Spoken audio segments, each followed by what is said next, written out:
Hey there gorgeous guys, version 2 here with Let's Play Yakuza 4. Today, we are finishing off Tiny Mura's things. We're meeting Mishima at the docks, and probably meeting someone else there if it turns out that there are indeed corrupt cops in this universe, which would just be... I would be stunned. I would be stunned. I apologize if you can hear that. I wasn't even sure if I was going to be able to stream today because there was very loud drills and hammers and stuff going on in my apartment building. The drills seemingly have stopped, but there is still very loud hammer. The loud hammer is nowhere near as consistent as a loud drill, so it's not as distracting. But it might still be distracting, and I do apologize for that. But, you know, the drilling has seemed to have stopped, so hopefully it will be okay. I can't wait to get like another 5 minutes into this and then the drills come back. I'm so excited. So excited. I love the fact that I already can't stream as much as I want to because I can't stream 7 days a week. And then I also have other things interrupting me streaming of just other life plans that I have.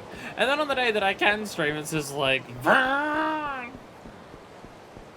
I mean, at least like, to be fair, they're doing it at the correct time. They're doing it... There have been some times where people have done something in their home that is incredibly loud at, like, fucking 9 o'clock at night. They're doing it at 2:40, which is much more reasonable, and it's only specifically me because I'm a weird streamer in the middle of the afternoon that's bothered by it.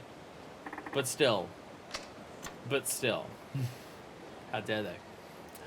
An elevator? Which floor? Oh, we're just breaking into this place? Yo, Tanimura would be so excited by this shit. He'd fucking love this place. Let's go to the casino floor. A place where I can gamble and people are way less likely to rat me out to the cops. Fuck yeah, let's go. Fuck yeah, let's go. We can play all of these games that I'm bad at, or I don't know how to. I don't know how to do baccarat. I don't know how to do baccarat. I know poker and Texas Hold'em. I don't know any of the others. Tanimura's exclusive achievement is actually just making a fuck ton of money gambling. Of course it is. Of course it is. Oh, fucking course it is. But we're not actually here to gamble. We're here to do a sub-story. Hello there, affluent old man. Hello, young man. I notice you've been making some excellent plays.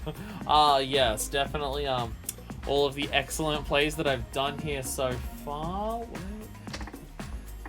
I guess. You need something, old-timer? Wow. Now, don't disregard me as some adult old fogey. I've been watching you, and I know a daredevil when I see one. I literally haven't done any gambling here. I'm pretty sure this is even the first time that Tanimura has entered this fucking place. Nothing like the rush of winning the jackpot, right? Tanimura, dead silence. Let me get to the point. I've been to a place where you can make some real money. Much more than you could ever scrounge up at a tame little venue like this. Interested? Are you gonna bring me down to Purgatory? I don't know. That's pretty much the opening line of every sketchy deal in the book. Besides, do I look like I need money? You don't look rich, dude. You don't look rich. I mean, you don't look poor, but you don't look rich. Oh. Yes. Yes, you do. And believe me, a man of my means would know. You definitely need the money. Maybe even deserve it. But alas, I'm beginning to ramble. I feel you there, old affluent old man. For a few organs, you can make a bunch of extra cash. Oh, lovely.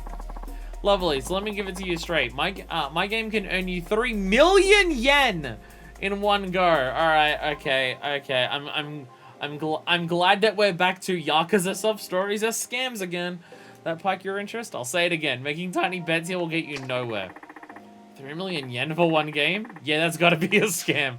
But at the same time, I am kind of curious to see where this goes.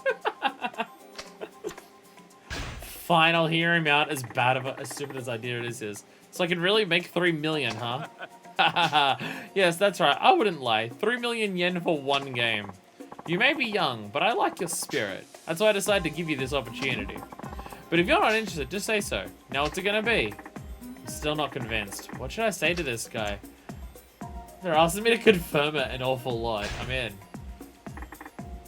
Alright, I'm in. Excellent. Then come with me. This game takes place a little ways from here. Can you spare the time?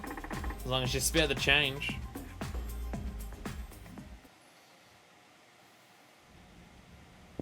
This is not Purgatory. This is not Purgatory. There's a good one to do right at the start, at least. This is not purgatory. This is a table in the middle of a room with 4 dudes. I'm now more concerned this isn't a scam. What are we doing? What is this place? Looks bleak, I know. This is underneath Millennium Tower. I recognize this place. We've done other sub-stories here. It looks bleak, I know, but don't worry. No one will disturb us here. Come, don't be shy. Have yourself a seat.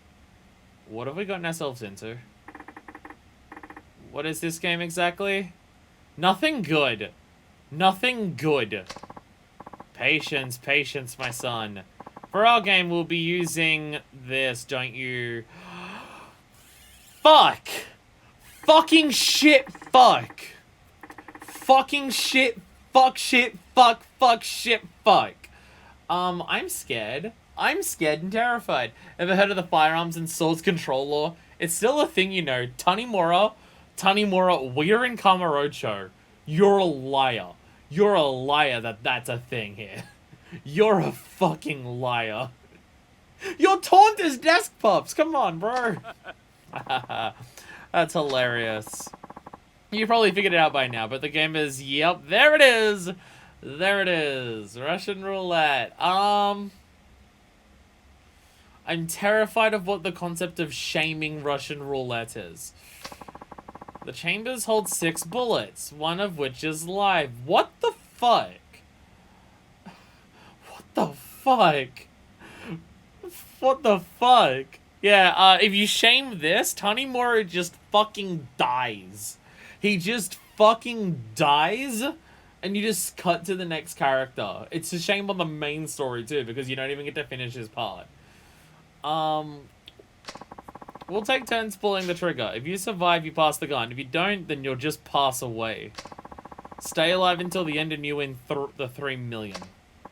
Oh, and you can quit anytime after the first rounds. But if you do, needless to say, you'll forfeit everything. Don't tell me you're getting cold feet now. Even if I was, I doubt you just let me walk out of here. Now, we doing this thing or what? Tanimura has a serious gambling addiction at this point. Tanimura has a really questionable gambling addiction at this point. Like, I know he says that he can't walk away, but he says, even if I was. He doesn't. He's like, let's do this. Tanimura, your gambling addiction is getting out of hand. The fucker is smiling! The fucker is smiling! What the fuck? Attaboy. Then let the game begin. What the fucking shit is going on? What the fuck is happening? What the fuck is going on? Okay. Okay, let the game begin. Oh, full cutscenes. Oh, full cutscenes.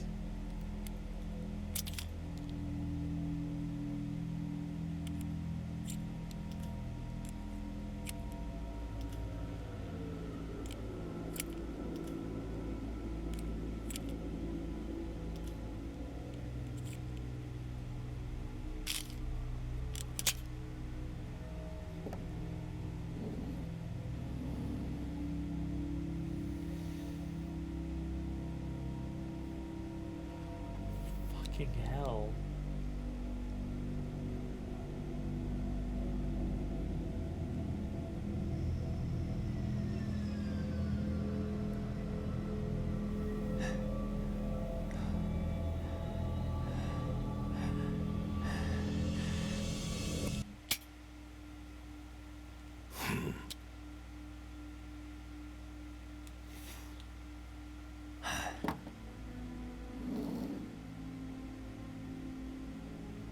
さあ、あんたの番だぜ。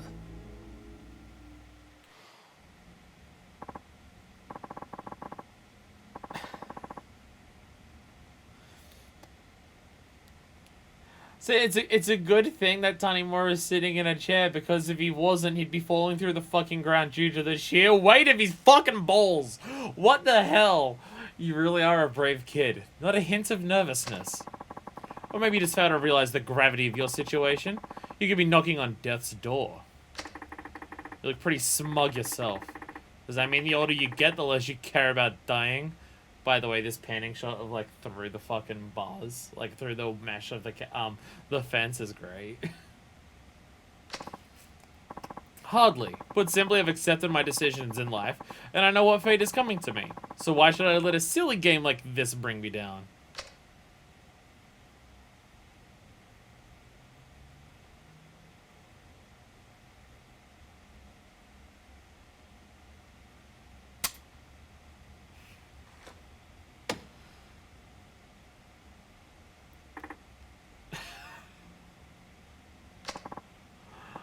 Alright, it's your turn again.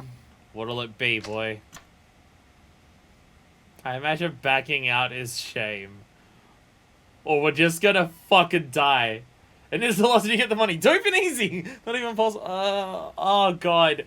Oh god. Would this... I mean, like...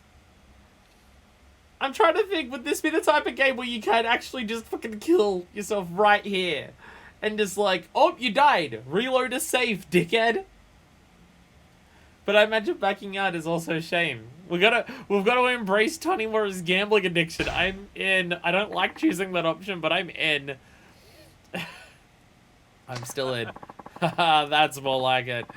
Now the question is, how long will that bravado last?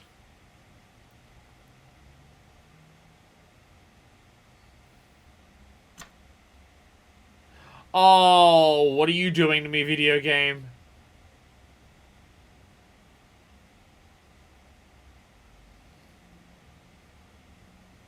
Video game, what are you doing to me? Video game, what... Does how I pull the trigger change whether I die or not? What the fuck? Full balls, let's go. Full balls. Full balls! Full balls! Jesus Christ! Fucking hell! That's twice in a row, and you hardly so much as blinked. You truly are a daredevil. Uh-huh. It's your move. That would make this bullet number 4. Now, there's a 1 in 3 chance I'll bite the dust right here in front of you. If you'll allow me a moment. What the fuck is happening? What the fuck is going on? What the fuck is happening? Alright, we're down to 2. We're down to 2. We're down to 2. There we are. Now it's down to 1 and 2. Does it weigh heavy on your minds? Leaving here in comfort or as a cadaver? I suppose you could opt out and leave as a failure too. One more shot and I'll be up 3 million yen. But if things go wrong, I'll be down 6 feet under. What the heck should I do? Tanimura, you know what the heck you should do. Tanimura, the fact that this is even a question shows that, bro, you have some problems. The fact that this is even a question shows there are Yakuza is happening, you're correct. Oh, what the fuck? Finish it. We're finishing it. I sure as shit wouldn't choose this, but I know what Tanimura would do. You think I'd back out now? I'm all in. Well, well, well. So you're writing it out to the end. That's what I like to see. I sure hope your gamble is worth it. All in. All in. Oh, God. Oh, God. Oh, God. Does pulling the trigger change whether I die here or not? Does pulling the trigger in a different way determine whether I die or not? All in, all balls. I'm just really worried that just being fearless is just gonna fucking kill me again. Go for it. All balls. Full balls. So many balls.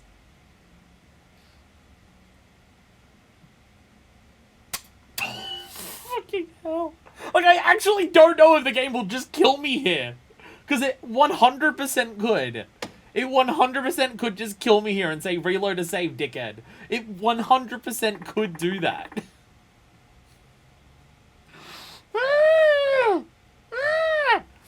Looks like that money's all mine. So you caught on, did you? Caught on to what? Oh, has it been fake the whole time? Oh, has it been fake the whole time? Don't play dumb. You knew all along there were no real bullets in this gun, didn't you? Like I said, it's a good thing this is before the first one, but we did other stuff and forgot to save. Yeah. Yeah. Yeah. We didn't die. We didn't die, at least. You know, although there were no real bullets in this gun, didn't you? Actually, I didn't know for sure. What I did notice was how little you were concerned whenever you pulled the trigger. What about all these suits standing around? What are they going to do if an actual bullet went off? I mean, they could have been hit by a stray. That's what made me think this is all a bluff. All reasoning aside, I must say it takes quite a bit of nerve to trust your instincts like that. Especially with your life on the line. So that about my 3 million yen?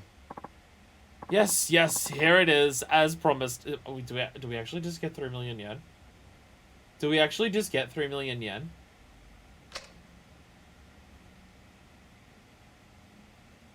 Do we generally, seriously just get 3 million? Holy fuck! Holy shit! Wow! Wow, we're rich now. Wow, we're rich. Money for meter. Now we can give money to the virtual reality thing. That's what we can use that money for. 3 million yen. Thanks, and I'm gone.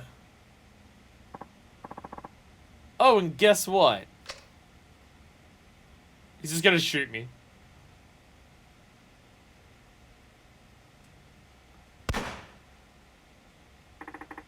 Holy shit!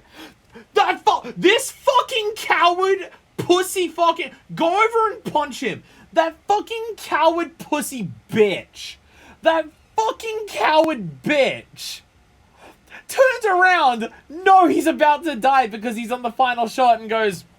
Damn, you caught me. It was all a bluff. I guess I don't need to fire off this final shot and just kill myself now. You fucking coward. You're the one who set up the game. You fucking followed through with it, you piece of shit. He was more than happy to let me die. I mean, he clearly gambled it himself as well, but he was also the one who, like, spun it and everything, so he may have known.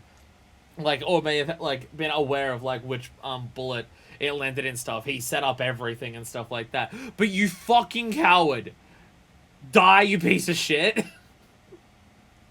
Just turns around and says, oh, you caught on to my bluff. So he doesn't have to just blast his fucking brains out. You fucking dick. You fucking piece of shit. You fucking asshole. Holy shit. In fact, it was a real bullet all along. Ha ha ha ha. And I didn't shoot myself because I didn't stick to the rules of the game at the end. Asshole. Asshole. Fucking asshole. What is wrong with you? To be young again, trusting your gut and running full speed ahead without the crushing grip of fear to hold you back. That's what I've been after. Anyway, I learned a lot from you today. Are you going to arrest me under the firearms and swords control law? For what? I didn't see anything. Except for this cash. Jesus Christ, Tanimura. Jesus Christ, Tanimura. You're a terrible fucking cop. Which is to say you're a cop, but Jesus Christ, Tanimura. Tanimura, what the f- Jesus Christ. Besides, I think I learned a little lesson myself about the value of life. Maybe I shouldn't just throw my life away for money. Maybe that's dumb. Have you learned to not be a gambling addict after this, Tanimura? Jesus fucking Christ. Jeez. How's that what we start with today? How is that what we start with today? What the fuck? Hey, we leveled up. I mean, I didn't mean that as a bribe, but okay. What the fucking Christ shits? Jesus Christ. What the fuck? Yakuza! I swear to God. I swear to God, Yakuza. The fuck is wrong with you? Oh my God. Okay. Okay. Okay. So we've got one thing that's 1 left, which is the drop kick. We've got 2 things that are 2 left, which is enhanced throw impact and enhanced quick steps. I'm gonna go for enhanced quick steps. And fuck it, we'll go for the drop kick. Next level we get enhanced throw impact, and then level after that we get Azure Dragon Spirit. Gotta love guy with the maximum cash and minimum self-control. Fucking everyone there's a piece of shit. Everyone there's a piece of shit. Jesus Christ. Oh my God. Tanimura, I swear to fucking Christ. Okay. Okay. Sub-story done. What the fuck? Bro, what the fuck? Jesus Christ. Oh God. Okay. I'm gonna go save it. I'm gonna go save the game before we do anything else. I'm gonna go save the game. Could you have died there? Or is it guaranteed that you don't die? Like, does pulling the trigger determine whether you die or not? Like, how does that sub-story actually function? Actually, I assume I didn't shame it. I assume I didn't shame it. And after Tanimura tells this to Akiyama, he'll even know it. No! Akiyama, no! Akiyama, no. No. No. If Akiyama starts doing that as his test, he goes from the lifeline of Kamurocho to fucking Jigsaw. It's slightly different. It's slightly different. What the fuck? Ready? Wait, ready? Woo! Look how big our quick steps are now. Hell yeah. Whee! God, Essence of Combos is so fucking great. It's so good. It's so good. I love it so much. I love it so much. I'm gonna miss it. I'm genuinely gonna miss it. Stop, that's enough. Shit, my bad, I fucked up. Here, just take this. A crummy toughness emperor. And I know 3 million yen. And I know 3 fucking million yen. I don't think you die no matter what. It's always the last bullet. Oh, okay. So does pulling the trigger differently affect anything? Or is it just there? Or is it just there to make you concerned that you'll die? I mean, like, that's good. Like, that's good. Like, if they want to instill tension instead of you just watching it play out, they make you have choices to make you think that you could die. Because if you just watch it play out, then you'll assume that you don't die. Because, like, obviously, like, a sub-story where you just guaranteed died is not going to be a thing, right? But if they give you choices, they make you think that it might just be possible. That's it. If you choose the wrong one, the last one is a blank and you don't get 3 million. How does that make sense? How does that... That is some quantum... That's some quantum entanglement bullshit there. What? What? What, if you're not full balls, then it was fake, and he doesn't give you the money because it wasn't a real game? What the fuck? How does that even work? How does that even work? Hi there, do we know each other? Alright, there's a bunch of people just... Alright, who are you assholes? These guys look like professionals. I'm guessing they work for the bridge. That assumes I'm getting close to uncovering his true identity. I'm almost to the bottom of this, Dad. So I can't go dying just yet. Oh, it's this. Oh, this is what this sub-story is. Oh, this is what this sub-story is. Oh, okay. We just walk down the street and people just want us dead. Bam. That's what this sub-story is. I do appreciate it. I've mentioned it before. I do appreciate that all of the characters have like this sub-story chain that directly relates to like their character arc and backstory and stuff, as like part of their main story. Again, I've mentioned it before. The sub-stories in this game feel like they're intertwined with the main story the most out of any of the games so far. Which, yeah, is because like they need time to expand on every character's backstory because there are 3, possibly 4. But your characters in this game, but still. If I recall correctly, the animation on Tanimura's face during that sub-story was a lot better with the original actor, or something like that. He's full balls, though. But he had full balls, though. He just went, bang. Fuck you, I don't even give a shit. Guess even professionals run away with their tails between their legs. Guess I get in touch with Saki-chan about our next move.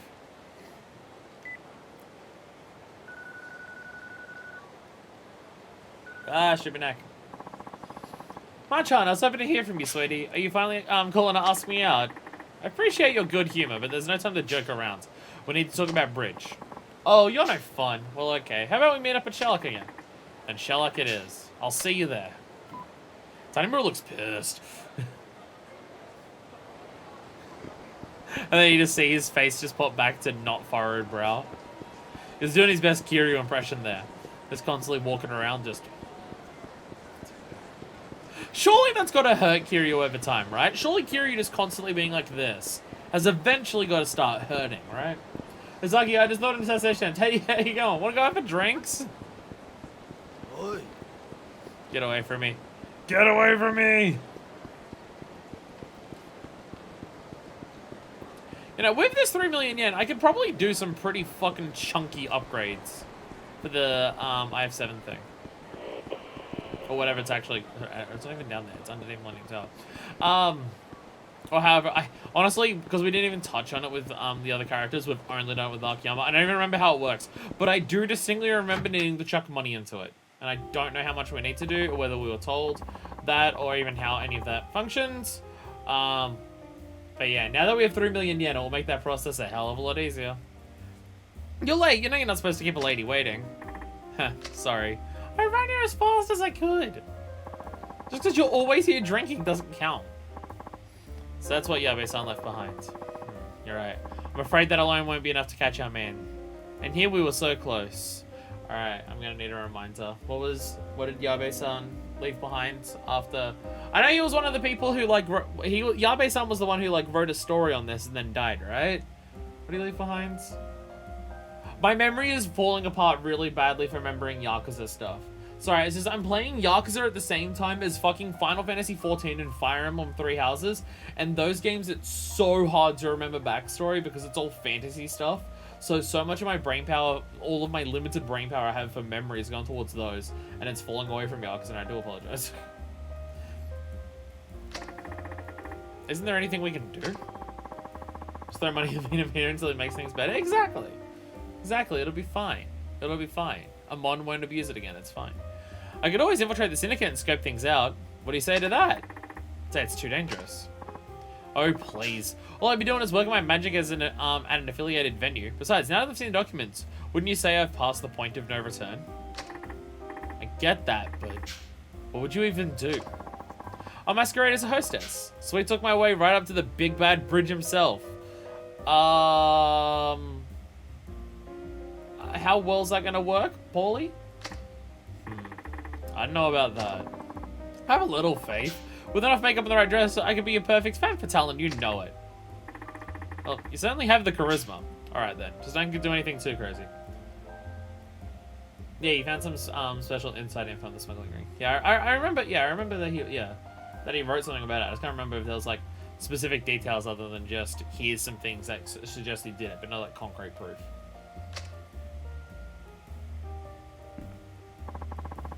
Where are you off to in such a hurry? To look into the relationship between my dad and this mystery man. Hey, I've got nothing to lose, so I was thinking I'd get my fortune read by that greedy old lady. Naomi-san? Yeah, she really seems to know her stuff. I wonder what's in that crystal ball anyway. You know Naomi-san is actually an informant, right? Ah! The fortune teller isn't actually a fortune teller. Oh, that's kind of hilarious. I will say, that's kind of hilarious. How do they explain the literal fortune teller in the game? Oh, informant. Okay, yeah, that makes sense. That makes sense. Don't tell anyone, okay? There's a lot of risk involved in being an informant in Kamurocho. Yes, yes, we've literally talked about in this sub-story chain alone that people are dying. Why do you want to know about Kay so bad anyway? Kay's another name that pops up all over my dad's notebook. I just want to know what kind of person he was. Besides, there might be some connection to Bridge. I see. Well, if I find out anything, I'll contact you. Thanks. I'd appreciate it.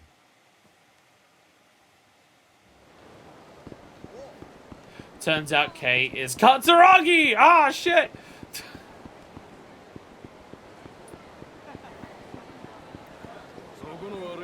Oh, don't fight. Okay, I guess you want to fight. Some M-O-N-E-Y. How about I give you some F-I-S-T-S? Ah! Ah! Whee! Now, you might be saying, Fire, doesn't Tanimura have other heat moves? And the answer is no, obviously.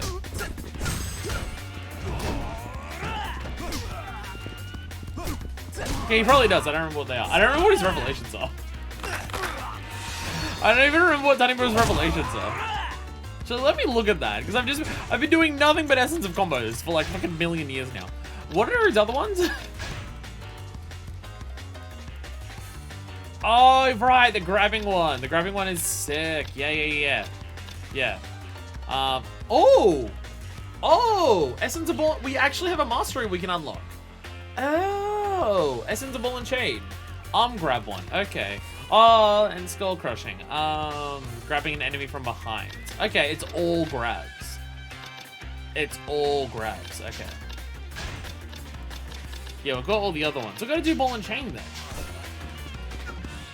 Yeah, that's what we're gonna do. Oh, okay. Well, that was just a kick to the face. Oh, I didn't have feet. I swear to God. I swear to God. I swear to God, if I see Arase's face again, I'm gonna burst a fucking blood vessel.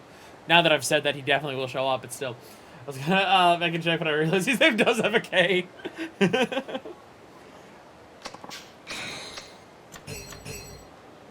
I still can't believe that fucking shit in Yakuza 3.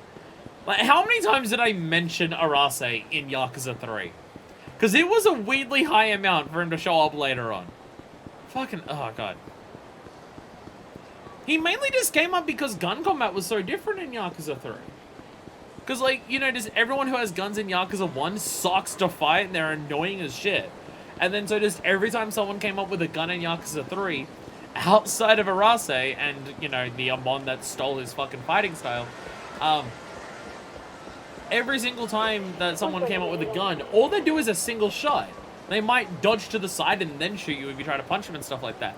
But it wouldn't be like Yakuza 1, so I'm just like, damn, it's so much better. And then, you know. I'll always be amused by you Beetlejuicing Arase into that game.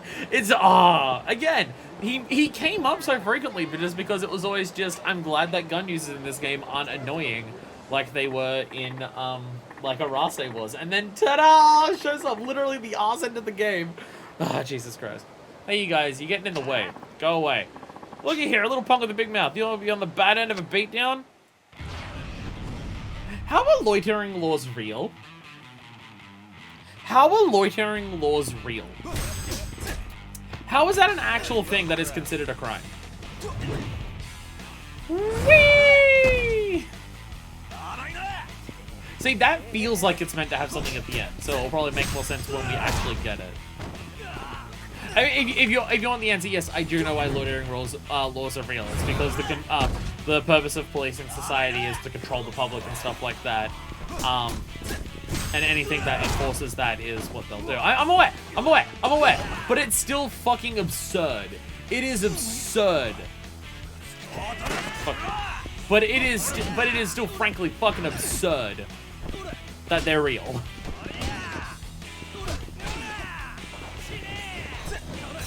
But there's a lot of shit that it turns out is like against the law in a lot of countries too. And it's just like, that is stupid. Because my property values, yeah. Say it with me, everyone. The purpose of police is to protect the interest of capital. And that's why. You guys are all barking over by it. And there's a fucking thing which apparently has been against the law in a number of countries and in a number of different places. But there was one recently somewhere in America where they passed a law where it's just like, hey, people living together in homes, there's now no longer allowed to be more than 3 adults living in a home if they're not all directly related to each other. And it's just like, are you trying to make fucking roommates illegal? And it turns out there's actually a shitload of places where that is already illegal, to have roommates that go past a certain number, regardless of how many like bedrooms or anything is in there. And like the way the laws are written, it's not like you can have a family, like you can have 3 adults that are like all like siblings and stuff, and then you have one person who's a friend in that house. That also, okay, the circle one didn't work there. Even that doesn't count. If even like if there's more than 3 people, and even one of them isn't like directly related to the others, then it's against the law for all of them to live there. It's just like, what the fuck? Which again, there's a very obvious reason why that's why they want to make that illegal. And it's because that makes it more affordable for people to be able to live and be able to afford rental properties and stuff like that. And the entire crux of the housing market is that it can't be affordable for people. So let's make that illegal because it's affordable for people, and say something about community or something like that. This is why the silver case fucking rules, by the way. I know I've mentioned the silver case just all the fucking time because I love that game so much.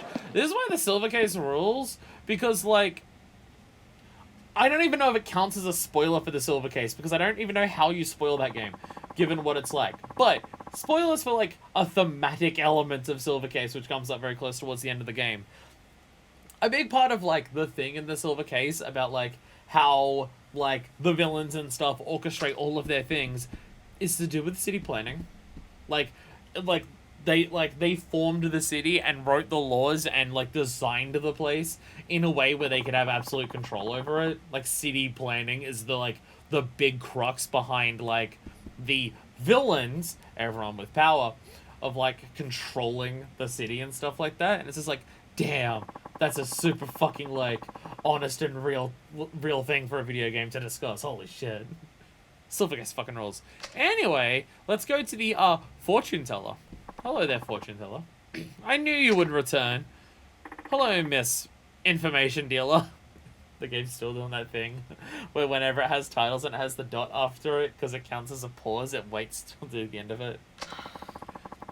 I assume you heard that from Saki. Blessed with the gift of gab she is. Or should I say cursed?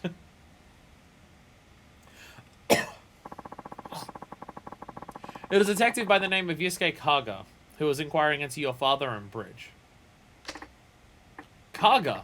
So that's what he means by K. Most likely. Yusuke Kaga. Well, that's one mystery solved. Only thing is, the name K suddenly stops appearing in my father's memo book one day. Kaga was fired for mistakes made on the job. Fired? After that, he opened a coffee shop. Foreign prostitutes were among his regular customers. Really? He had looked after them while he was still a detective. Even after he was fired, they would still come to him seeking advice. Does he still work at the shop? He died 26 years ago. Cause of death? It was reported as accidental, but all the facts pointed toward murder. So basically, he was eliminated because he got too close to those foreign prostitutes. That matter is too cloudy for Naomi to see. Even my informant stuff doesn't actually quite know everything, because, you know, yeah. I don't believe a detective my father respected so much would make careless mistakes. He shot and killed an innocent bystander by accident during one of his cases. I seriously doubt that's true. Tiny Mori, you don't even know who Kaga is. I also barely knew your father, but that's beside the point. But why? Because crime detectives like him know how to use a gun. I doubt he'd miss his mark like that. Tanimura, do I need to bring up the statistics again? Tanimura, do I need to bring up stats? Do I need to do this? You seem to be a fine detective yourself. Tanimura's taunt is literally just firing a gun in the middle of the air. Tanimura, bro, my man, you played Russian roulette earlier. Don't think you're the greatest case for detectives are smart with guns. I always hang with this guy, so I hardly ever miss. Your father said that Kaga had been set up. By Bridge? That I cannot see. But during investigation on illegal immigration, the trail led Kaga to a certain government official. Damn, are you telling me that once again it keeps going up further? For these conspiracies? A few of the undocumented workers arrested by Kaga had been issued suspicious-looking visas. Many of them had been brought under the table. Someone was selling visas. Foreigners need a work visa or student visa in order to work in Japan. But the screening for such visas is very strict. Many foreigners end up buying them from corrupt officials for 400 or 500,000 yen. Naomi has even heard of some who pay 1 million. Why would anyone pay so much to come to Japan? Back then, we had a labor shortage. Employers never seemed to have enough workers. But most of all, migrant workers saw Japan as the promised land, where jobs grow on trees. Ah, yes. The myth that powerful countries will spread around saying, you should come here, where everything is fantastic and awesome in our country, so people will come there and then be exploited into the labor machine and stuff like that, because foreign labor is cheap labor.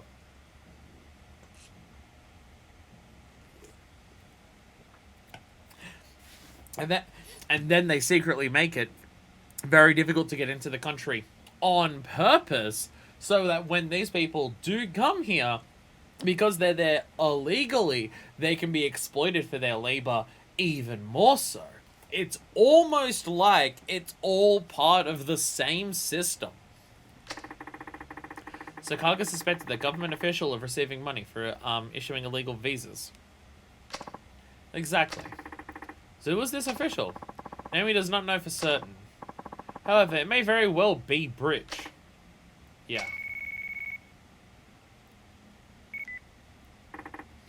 Tanimura. It's me, I've got some info on that group. You do? Let's meet somewhere away from prying eyes. How about the rooftop garden on top of Volcano? I'll be there. Hope this isn't a setup. I take it that was Saki-chan? Yeah. She was quite close to Kaga before he died. No kidding. You should talk to Saki-chan if you wish to learn more about Kaga. Thank you. Wait, shit, how old is Saki then? I guess Saki must be like in her 50s or so.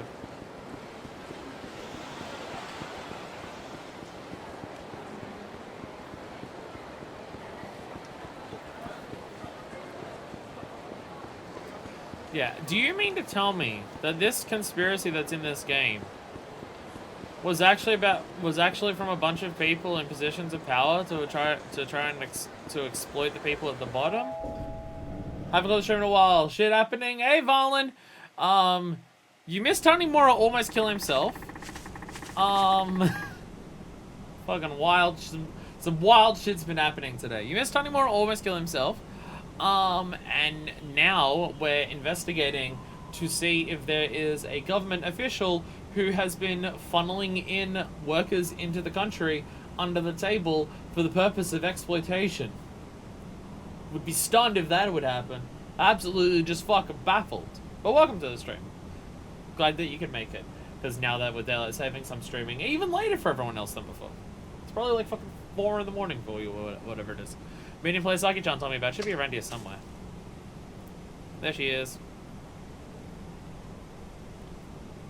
Boo! Hi, handsome. Ah! That surprised me like that. Sorry, honey. Things are starting to heat up, so I'm taking extra precautions. Is everything okay? I told you. I've passed the point of no return now. But it was worth the risk. What'd you find out?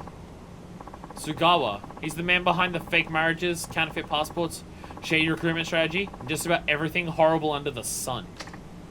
So, is he Bridge? I don't think so. But he's definitely affiliated. Sugawa runs a trading company called Urban Foods. They import food mainly from Asian countries. So that's how he gets all his local information. His on-site employees seem to be handling the recruiting operations as well. You learned all that so quick. You must have been one hell of a detective back in the day. By the way, I wanted to ask you. What is it? We heard all that, by the way. Oh, fuck. I think you're just another shady lady. But it turns out you're working with a cop. Nice knowing you, officer. See, they're the bad guys and they're using the slurs, but the game is still insisting on using the slurs. That's a slur, by the way. That's a slur, by the way. We don't use that word. It's a slur. It's effectively the same. It would be the same as in an English country as referring to a trans woman as a sodomite, basically. It would effectively be the same thing, from my understanding. So you found me out. Guess I lost my touch. I'll have to work on that. Turns out public parks aren't very private. Who would have thought? Hey, we're on a roof. We thought that was slightly better. Saki-chan, you need to run. But don't take this wrong, but you just be getting in my way here. If you say so. Call me at a busy time, so let's settle this quick, okay? I'm sure you understand. I appreciate that. I appreciate that all of our characters are cocky in different ways. Like, I appreciate none of them are cocky in the same way. They've all got... This area is a circle! I can run around and just hide behind the fountain the entire time. Oh, when she ran away, you mean? And she just ran in circles? Ah, fuck you. Nice. Nice, ready? Come on, come on. There we go. There we go. This is just cool. Whee! Whee! Oh my god, it's so good. Oh my god, Tanimura, your heat moves are so fucking sick.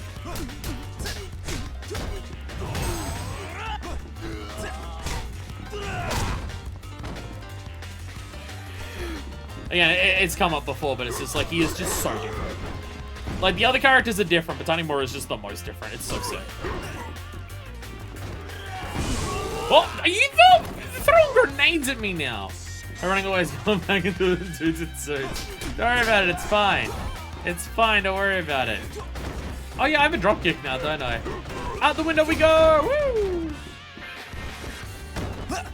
Nice! Unlock, fuck yeah. And oh god, and just having heat moves for like when they start getting up, so even if you miss the timing, you still get another one. Oh god. Oh god. He is such a satisfying character to play as. He's definitely the hardest to get used to, and don't get me wrong, in like intense fights, I still definitely wouldn't be used to him, but fuck, he is so satisfying to like, when you get a situation and you just nail it, oh, he's so good.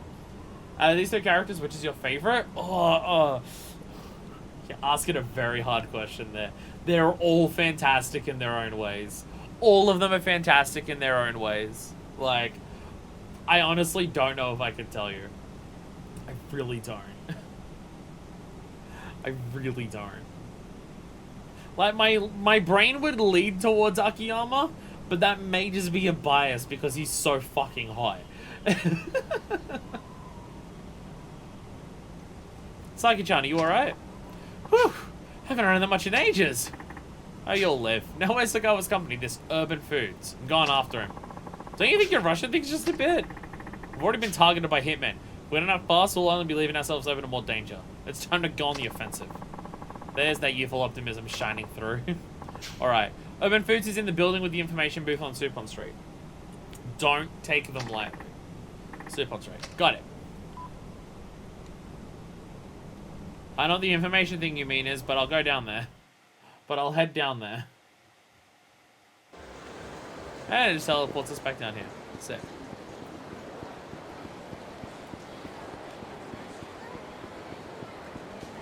Now I'm gonna see if my memory is good enough to remember that this is Supon Street. Fuck yeah! Fuck yeah, I remember out of the 3 S streets. I remember out of Senryo's, Showa, and Supon. I remembered which one Supon Street is. Let's fucking go! So this is Urban Foods. Sagawa had better be in here. Ready for the office building that looks like every other office building? There it is. Tanimura! So you're Sagawa. So you came all this way, just ran into a literal dead end. Look, pal, you're in deep shit. And I mean the deep end of the deep shit. You're in over your head in shit. In fact, you're about to be buried in it, just like that corpse of a rider. Alright, alright. I need you to get your fecal fetish out of my fucking face, man.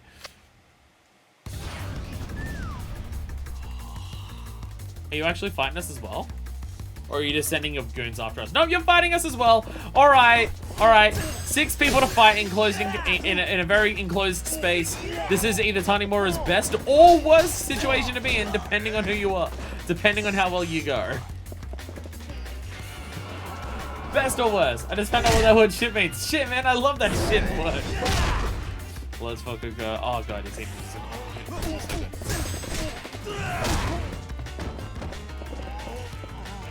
just gonna do this again. It's great at clearing out groups of people. Just a simple grab. Like normally the grab and be another person nearby requires them to be on the ground.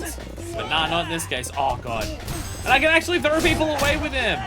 I can actually throw people away with him because his circle grab, his circle prompt to mash out of grabs is so much more effective. Like, he gets out of grabs way faster pressing the circle escape, so I can actually get out of grabs. And then he just throws their ass on the ground. It's so good. Oh, he's so good. Oh, he's so good. Like, you see the difference between just, like, early game where it's just like, shit, how do I do anything with this character and stuff like that? Do you get to this point where you're just like, you're just fucking everyone up. Like you're just ruining people with him. This is a character that doesn't have massive wide swings or anything like that, or even a shitload of super armor on his attacks. And this is 6 people in an enclosed room, and you just tear through them once you know what you're doing. I didn't even use the parry, but like a parry in that situation would knock half of them over, or knock him into a wall just to give a massive opening. God, he's such a satisfying character to play as. Again, just because he's so different. That, like, you just got to be more particular with him to be, like, with Saejima, you really can just power through basically everything. You just super armor through everything. And just, like, you take damage, but, like, who even gives a shit? Hell, Saejima, like, literally encourages that. He has several heat moves that require him to be on low health. Like, that's Saejima's fucking character. But this dude is just like, nah, you gotta go in and know what you want to do. I mean, like, we're at the point now where he's got so many heat moves that he has, like, a lot of options, right? He can pummel someone to death, like, on a single combo to get his things there. You can grab someone and hit other people with them in, like, a variety of ways and stuff like that. You know, the guy they call Bridge, right? You're shit out of luck. I know a damn thing. Okay, let's make a deal. Huh? Give up Bridge's identity and promise to never get involved with crime again, and I'll forget about everything you've done. Or you can rot in a jail cell. Your choice. Will you promise you'll never tell anybody I talked? Sure. He lied. The real name of the man they call Bridge is, Yuji Katsura. It's another K. Maybe that's the K. Yuji Katsura. He's the chairman of the Asian Women's Friendship Association. Asian Women's Friendship Association. Okay. Friendship, huh? So they use that as a front to hide the terrible things they really do. If you value your life, you should run. We can't arrest Katsura based on Tagawa's statement alone. Right. We can't afford to make any stupid moves until we get some hard evidence. He's completely hidden his trail so far, so he must really be sweating balls by now.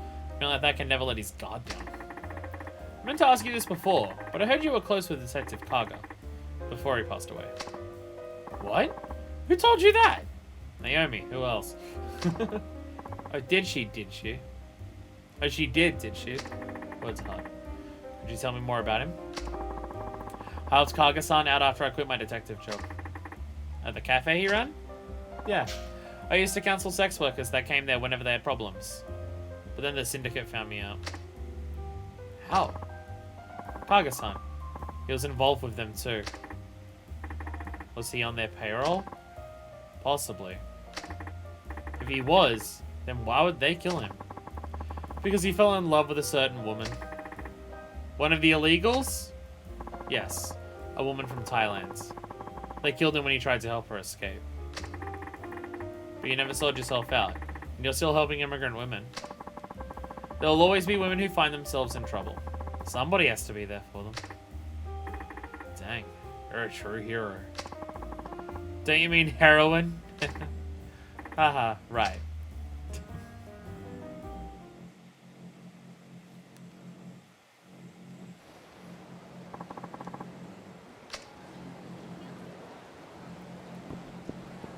Shit's getting intense.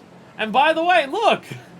Even the person that we thought was like the good cop in this was also a shitter. And he tried to do something good. And what did they do in response? Well, I guess he wasn't a cop at that point, but still, what did he do when he tried to help? They killed him. Oh, goodness. Am I going into here? Is this the sub-story in here? No? I don't know where the sub-story starts. Hello? I'm gonna get some alcohol while I'm here. Give me some of that. I'm fucking rich now. I can afford whatever the fuck I want. That's one of Japan's premium brandies. This bestseller has won over countless people with its bright, fruity bouquet and smooth taste. As for the name, VSOP stands for Very Superior Old Pale. But you probably already knew that. Yeah, I definitely did. Because Gotta leave Champion District. There's one that, but there's a sub-story that says it starts in Champion District. What? What? I'm confused. How about another? I'll pass. We're already very fucking hammered already at this point. I will pass. I will pass. I constantly forget with her which one's the dead name and which one's not. And so I never want to refer to her by any name. Because I only remember one, and I don't remember, and I can never remember whether it's the dead name or not.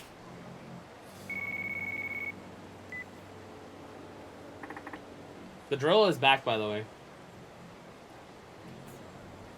The drill's back. There was banging on hammers. The drill's back, though. It's significantly quieter than it was before, though. It is significantly quieter, though. Who's this? It is I, the great Naomi. Naomi-san. How'd you get my Remember who you're speaking to. The Scholar Mama? Yeah, that's the idea. This Mama, yeah. Anyway, I found out what Katsura is doing behind the scenes. Saki-chan told you about him, didn't she? You don't have to get involved with this, you know. Did I ask you to look after me, boy? If you want to know more, come see me. Okay, hang on.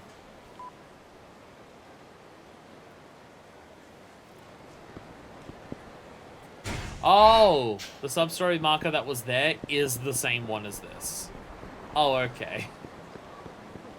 Oh, okay. Understood. Random question. I know it's probably fine, but we did... Yeah, everything's stars. Burning bridges. So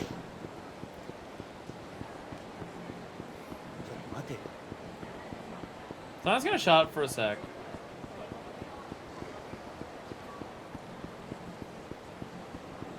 Is the drill super annoying?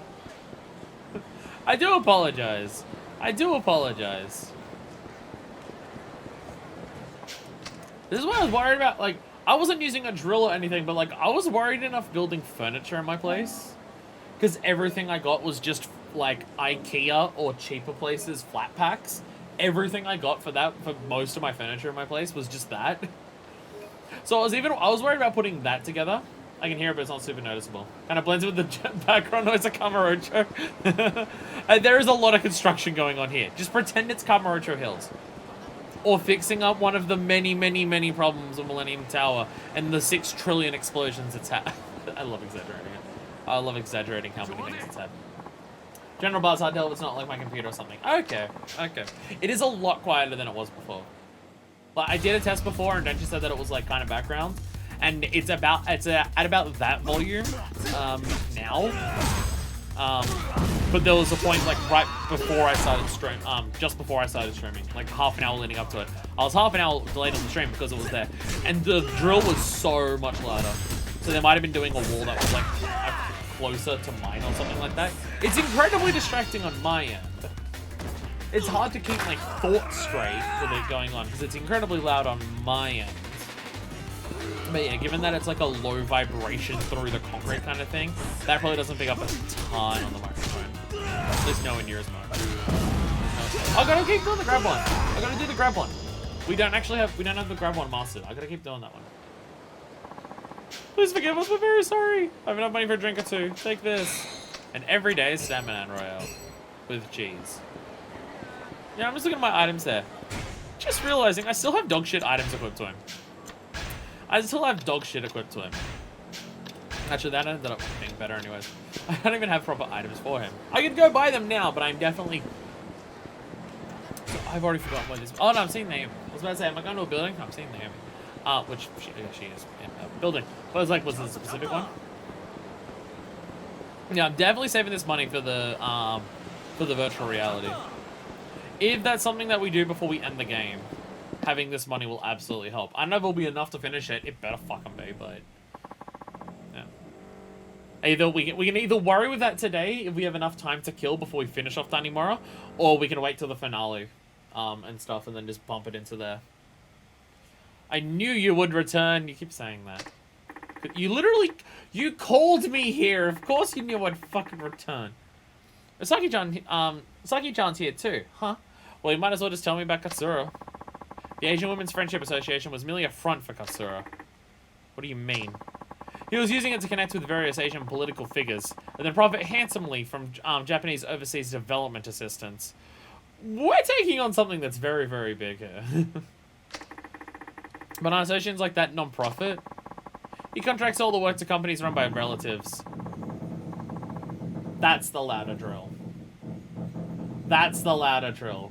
Okay, now that I'm hearing them back to back, they're clearly different drills. That's the louder one. That's the louder one.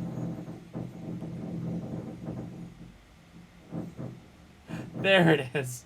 And, yeah, they went back to back before, now hearing them back to back. That rumbling's noticeable. Yeah, that's the loud one. That's the loud one.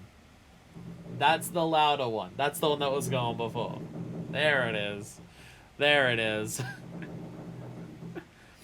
He contracts all work to companies run by relatives. There are 14 of these companies in all, both big and small. Doesn't anybody notice that's at least a little bit suspicious? Just nobody cares. A little hush money to police and politicians works wonders. But that would take an awful lot of cash. He runs an entire smuggling operation and development projects overseas. The dude probably has a lot of cash. That is where the foreign prostitutes come in. Katsura is extorting money from them like there's no tomorrow. You have proof of this? Finding proof is your job, detective. But if Katsura were the sex industry kingpin known as Bridge, it would all start to make sense.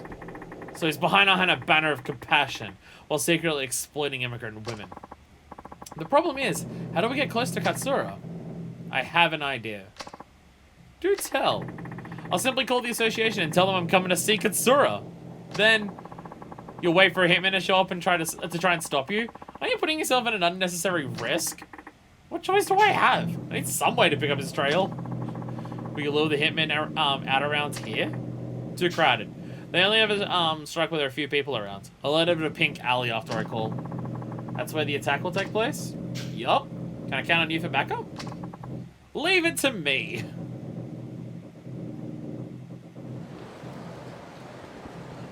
It's so loud. It's so loud. It was stopped there for a while. It was stopped there for... I'm so curious what they're doing. I'm so curious what they're doing, that it's like stopping and starting and stopping and starting all day.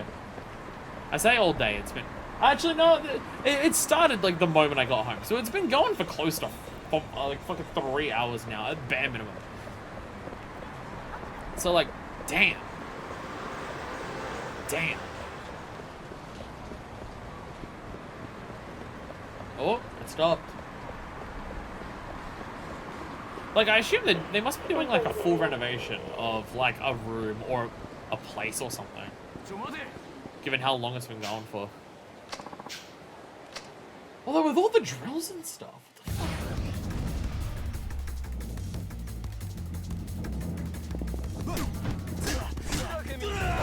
It might be a kitchen or a bathroom or something. That's the only thing I can think of where you need to drill the walls that much. Like, if they were just, like, retiling one of the places. Because they've been doing that a lot. They've done, like, I've lived in this place for a while. They've done that a bunch. Where, like, every place started with carpet. But because this place is, like this building is super fucking old, a lot of the places have been, like, refurbished to have tiles or wood flooring.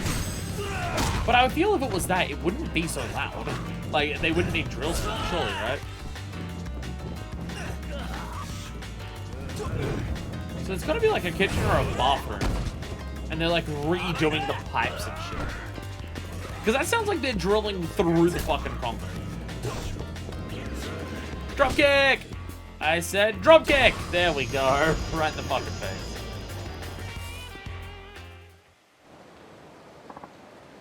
Oh, okay. I see how it's gonna be. Well, I'm better off leaving you the hell alone. Before I do take this, it's yours. A foreigner. Nice. Sorry, dispatch. I solved enough crimes, so I don't need to solve any more crimes. That's how it works. Wait, so what's the plan? We're in Pink Alley, right?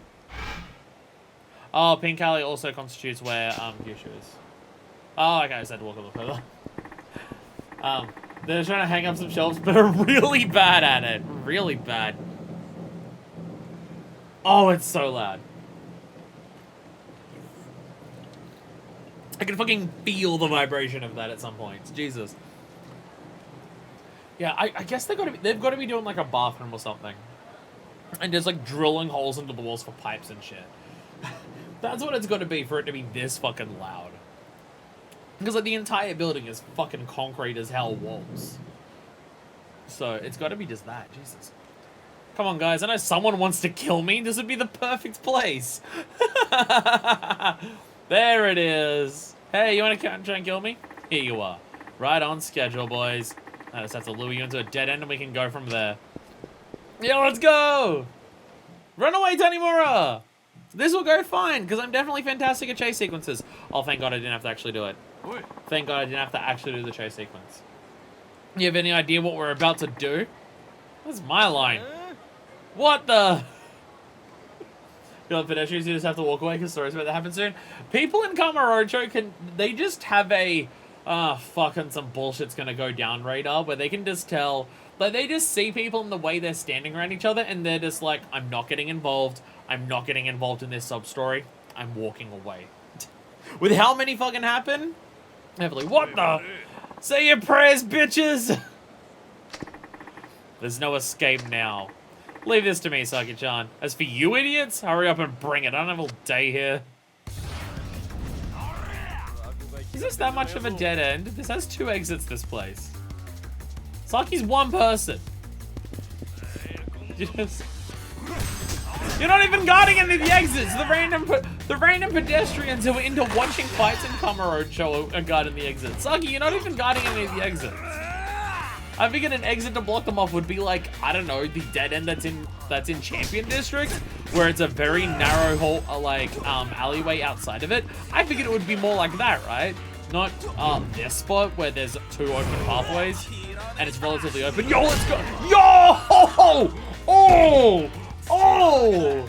Oh! In the face on the way down. Oh! Wow! Wow! Wow, okay, this person's being a dick. Yo, I get the head back on. Yo, let's go. Oh, no, I'm stunned as hell. Get drop kicked, dickhead. Yes, all these witnesses guarding the way out will make a perfect place to commit murder. Oh, God. Oh, God. Fucking throw him in the air and just kick him in the face on the way down. It changes their direction of rotation. Like, goddamn. Oh god, these heat is so good. Again, they're just so good. Like, there's just, like, they require him to do such different things. And it's cool to see someone fight in this, like, focusing on, like, technique, and momentum and stuff like that, as opposed to pure raw strength or speed. It's so good. It's so good. Like, Kiryu definitely has the technique down as well. Like, the 3 characters we've played as so far have those, like, their 3 abilities are clearly speed, power, and technique. And Kiryu is clearly meant to be the one who was, like, the perfect blend of all 3 and stuff like that. Like, you don't, like, with some of the stuff that Kiryu can do with both heat moves and just his general fighting, you can't say that he doesn't also have a high level of technique. Some of his heat moves definitely also rely on using momentum against people or doing things to them that require, like, that get way more out of it than how much strength you put into it and stuff like that. And obviously, he's a fast motherfucker. He has rush combo, like, he has rush combos and stuff that are quick. He literally used to do rush style when he was younger and stuff like that. Like, Kiryu's clearly meant to be the blend of all 3, but it is really cool to just see, like, Tanimura doesn't have the strength that others do. So his heat moves are just completely different to anything else you've seen. And it's so good. It's so good. In terms of combat, I think I don't know whether he's my favorite in terms of just, like, how fun it is to just physically control him. I don't know if he's that. I'd have to play as the others again, because I've been playing as him for a while. But in terms of just, like, seeing what he can do, he's the most fascinating, because he's just so different. And it's just very, very enjoyable as a result of that. Call your boss and tell him you've gotten rid of me. Hurry up and do it! Hurry up and do it! Oh my god, assassin! Just tell your boss you killed me! You're going way too soft on him, sweetie. Kick him in the balls. Back when I was cracking heads and solving cases with the Hiroshima PD, they had a nickname for me. Ever heard of Saki the Demon, asshole? No, of course you haven't. Then listen up good, you little shit. What's happening? You fucking brain dead? Make the goddamn call, or I will pry open your skull like a sea otter cracking an oyster and canvas the street with your head goo! Jesus Christ. Would you say Akiyama fave character, Saijima fave story, and Taimura favorite gameplay? You actually kind of nailed it. You actually kind of nailed it. Yeah, that is actually exactly how I would say it. That is actually how I would say it. Yeah, you actually kind of nailed it there. Because Saijima's definitely had the best story. He's both got the hypest moments, and he's got like these incredibly raw emotional moments and stuff like that. Like the thing that's making this game so special for me is the fact that it's blending all of these things together, and none of it feels disparate. It all feels like it makes sense, and like with how different we're doing things and stuff like that. I made the reference earlier, and it may feel ridiculous to make that, but I still think it holds up. This game is like the Wire of Yakuza, which is a weird thing to say, but I do feel it's accurate and stuff like that. But yeah, the way you said that kind of nails it. That kind of nails it. Yeah. There's no need to go that far. Final two, as you say. It's me. Tanimura's a done deal. That's right. Good boy. Still getting ready to punch the shit out of you. Oh no, you actually did punch the shit out of them. Well, how was I? Scary as hell. You make one badass detective.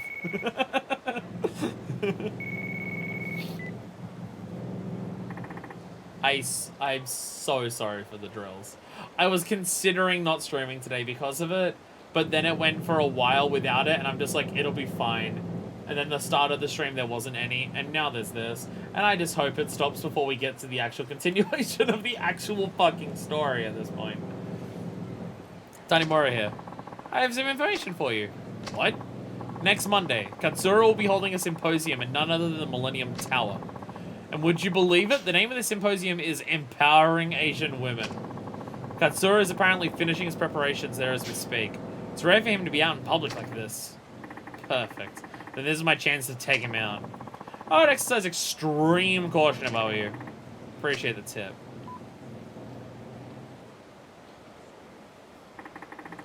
Now I got his ass. I'll watch these three while you do what you have to do. Guess this is what we've been waiting for. Best of luck, hon. Thanks. Hopefully I won't need it. This is one of the very, very few times. I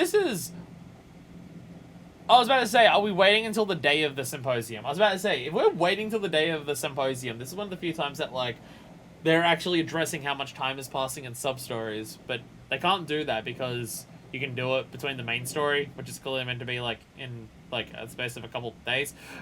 But no, it hasn't happened yet. We're just going there now. Chairman, we're expecting about 5,000 visitors on the day of the symposium. How about our VIPs? 3 government ministers, including the Minister of Health, Labour and Welfare, and 4 other representatives from various industries. Excellent. This will be a major PR boost for my foundation.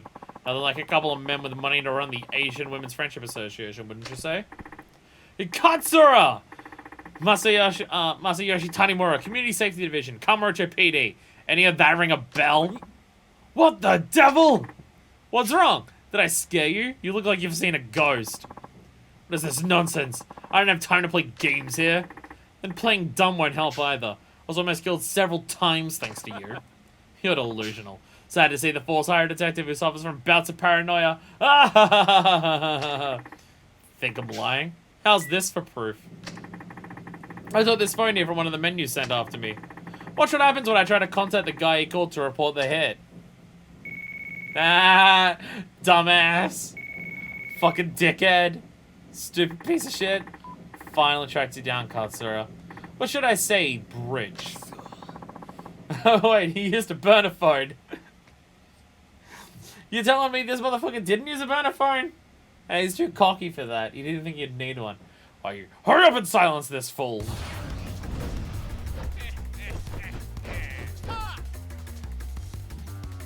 You know, I'm beginning to feel that what Tanimura is getting involved in with this sub-story chain is of a slightly higher scale than whatever the fuck we're doing in the main story.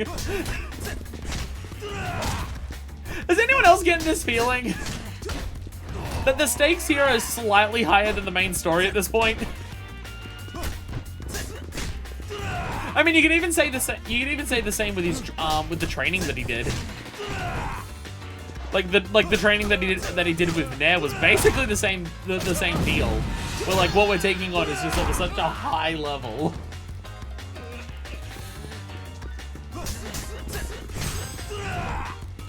Like this feels of a slightly higher level of scale than a couple of Yakuza jackasses organizing a hit to kill a bunch of them 25 years ago. You mean Kiryu owning every property in Kamurocho at 0? Yeah. Yeah. How dare Dojima organize this massive conspiracy to own this plot of land to do the redevelopment of this part of Kamurocho. I'm gonna go ahead and buy literally every property that's not involved in that in Kamurocho.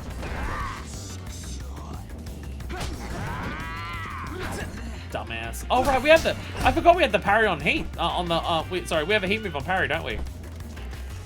Come on, let's go. Hit me, bit damage.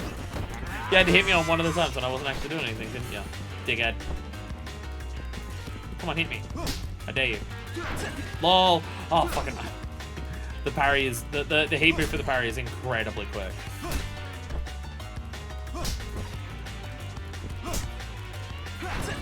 There it is.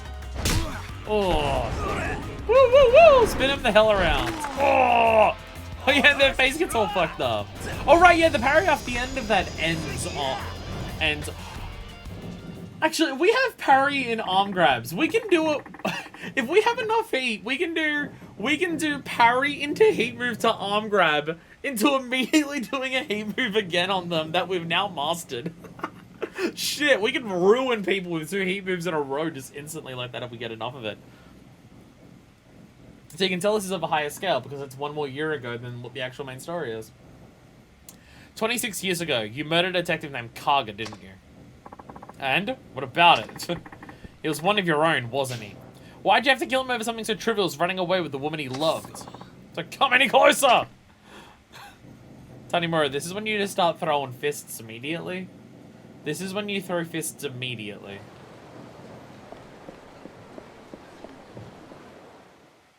Oh, we're actually doing a chase. All right.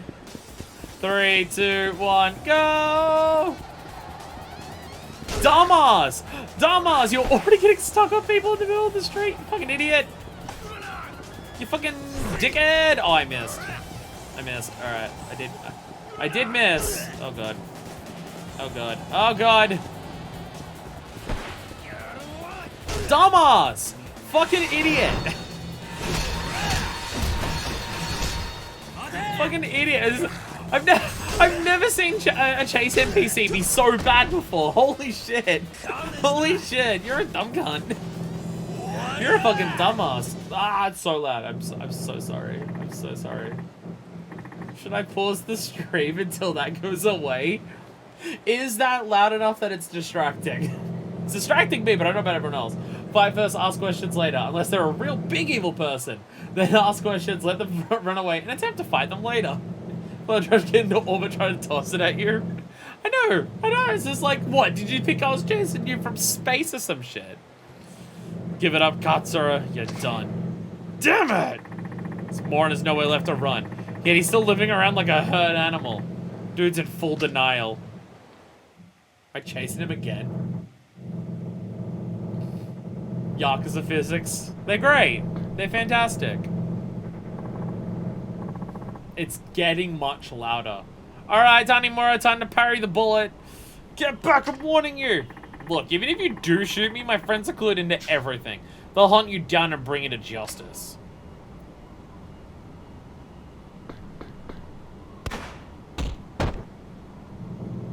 We parried the bullet, let's fucking go. So loud. Kaga, that bastard. Man, it seemed like he was under my thumb, and then he had to go investigate me behind my back. What? In my world, there's no worse threat than someone who can't be bought. And you killed him just for that? He got killed because he was stupid. Instead of saving his own hide, he let himself get caught by me. All to protect that woman and a kid. Kaga had a child? Yeah. With that Thai woman he fell in love with. The woman that we met earlier was absolutely the child, and I'm gonna guess that's what it is. After she discovered what our organization was really, because I'm pretty sure she was from Thailand, was all about, I tried to have her silenced. She fled back to Thailand after having a baby here. So I plan to use her baby as bait to lure her back to Japan. Then I found out Kaga hid the baby somewhere. He hid the baby.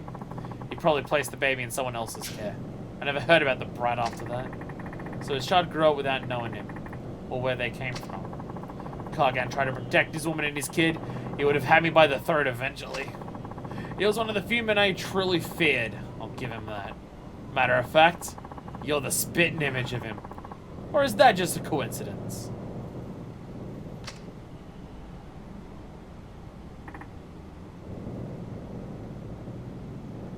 Why is it so loud?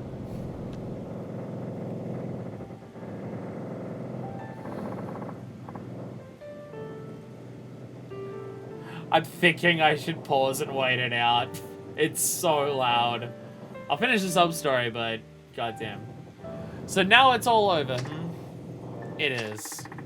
My dad mentioned something cryptic at the very end of his notebook. It was about taking care of the treasure that Kay left behind. So he did. Saki-chan. He told me that if I kept looking into this case, I'd find out things about my past. Are you not the child of the person you thought you were? I guess you already know by now. Yeah. My real dad was Kaga. Damn! Damn! Holy shit! Yes. Now, it's true that Kaga-san let himself get corrupted by money, but he hoped you would never lose your sense of justice like he did. That's why he named you Masayoshi. Because your name means justice. We said at the start of the sub-story channel that Tanimura knew his dad wasn't his biological dad, but just didn't know who his real dad was. Yeah, and his real dad was Kay all along. It all makes sense now. I hope you're not too shocked by the truth. Like I told you before, I really don't care who my real dad is. How can you still say that? I grew up reading this notebook ever since I was a little boy. It was the closest connection I've had to any sort of parents, real or not. Because it has the words of both your real father and your foster father. Right. It tells the story of two brave men who gave their lives to fight against a giant crime syndicate. Well, I guess I'll see you around. Man, Tanimura's biological and foster fathers were both the best damn cop on the force who then died in a tragic death in the line of duty. Hope he doesn't get a third father figure. Yeah. I mean, died in the line of duty investigating corrupt government officials too. like father, like foster father, right? Hopefully not like son. Hopefully he doesn't die. I mean, you already took down Bridget and didn't, so, you know. Well, I guess I'll see you around. Oh, almost forgot. Just wanted to give you a little token of my affection. Here you go. Oh! Seal of the Dragon! Seal of the Dragon! It overflows with an awesome presence. You get me a statue? Oh, come on, don't make me say it. Just don't be a stranger, okay? I won't. And whenever you get the chance, maybe we could sit down together sometime and you could share some stories with me about my old man. Aww. Aww. Aww. Like, they're hiding details in sub-stories in this game, like the biological parents of characters. Sub-stories in this game are fucking... I mean, I was about to say sub-stories in this game are fucking wild. We literally started today with Russian roulette. Also, now, that this is, well, I can just say, I expect the bartender to be pivotal with how much they make a point to go on Sherlock and sub-story in Zero. I don't know, baby, I'm just dumb. I don't remember. What was the deal with the sub-story? What was the deal with the, sub-story in Zero with Sherlock? I don't remember. I remember there being sub-stories in Sherlock. Did they have to do with the bartender in Sherlock? This is Yakuza 0. You're talking a good 4 years ago for me. I'm not gonna remember that shit. Every character wants to find me. Have I just been permanently drunk as Tanimura this entire time? Has there not been a point where I've been drunk with Tanimura? I feel like I'm always drunk with him. We're just still carrying over the alcohol from all the hostesses. Alright, I need to parry someone. I want to test something. Attack me.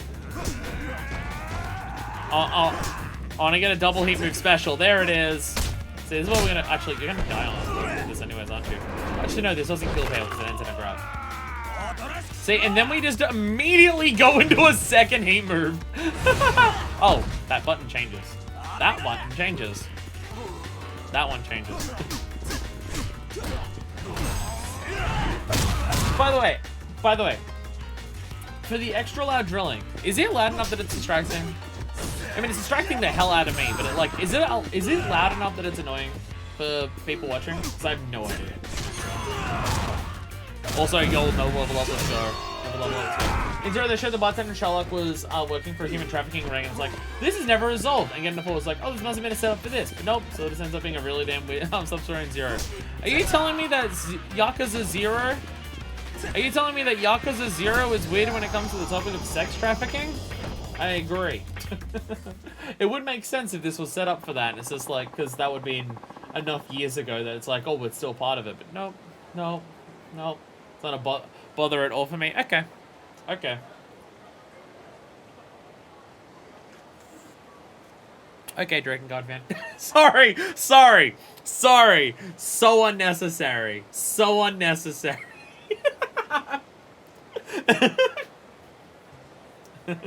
Just so unnecessarily just like crude, Jesus. I'm deeply sorry for the offense I have caused by lashing out. Got some smacked around money, let's go. Would have been cool, like, oh man, the bartender was the one feeding them all the info because we kept talking about it at Sherlock. It would have made a lot of sense. It would have made a hell of a lot of sense, but nope. Nope, nothing. Nothing whatsoever. So what are we getting here? Oh, enhanced throw impact. Increases power so that enemies that you throw stay down. That's good, because arm grab is sick. Arm grab is sick. So now all we have left is Azure Dragon Spirit. Once again, this game is ridiculously, absurdly well paced. It knows its level up systems where just, hey, if you do all the content, you'll probably hit level 20 at the end of that character. We will likely hit level 20 during the final encounter for this. Alright, how many sub-stories do we have left here? Because I'm not seeing any on the map. Wait, check the map, check the other areas. Wait, Little Asia. They don't show you on the map if there's sub-stories in Little Asia.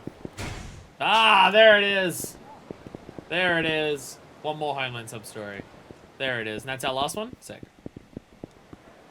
Did I save? It looks like it's in Homeland. Like it's in Homeland. I'm gonna save anyways. Flying Tower's really close by. How long does the end of Tanimura's, like, the final story section for Tanimura, how long does that take? Because I definitely think we're at the point now where between just another sub-story and then ending that, where, like, for the previous times, we've literally just done the end of the character and then gone on to the next one. I don't think we're going to have enough time to start whoever the fourth character is after we do this. I'm just thinking, after we do the sub-story, do we have time to go down to, like, not do we have time. Do we need to kill time? And if so, can I use my 3 million yen? Down to the thing down there.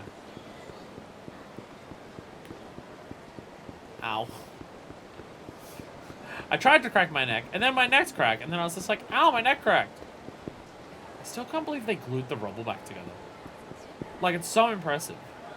And yet it's still not open for business. Just a giant landmark in Kamurocho that's just permanently, yup, out of business now. Just permanently.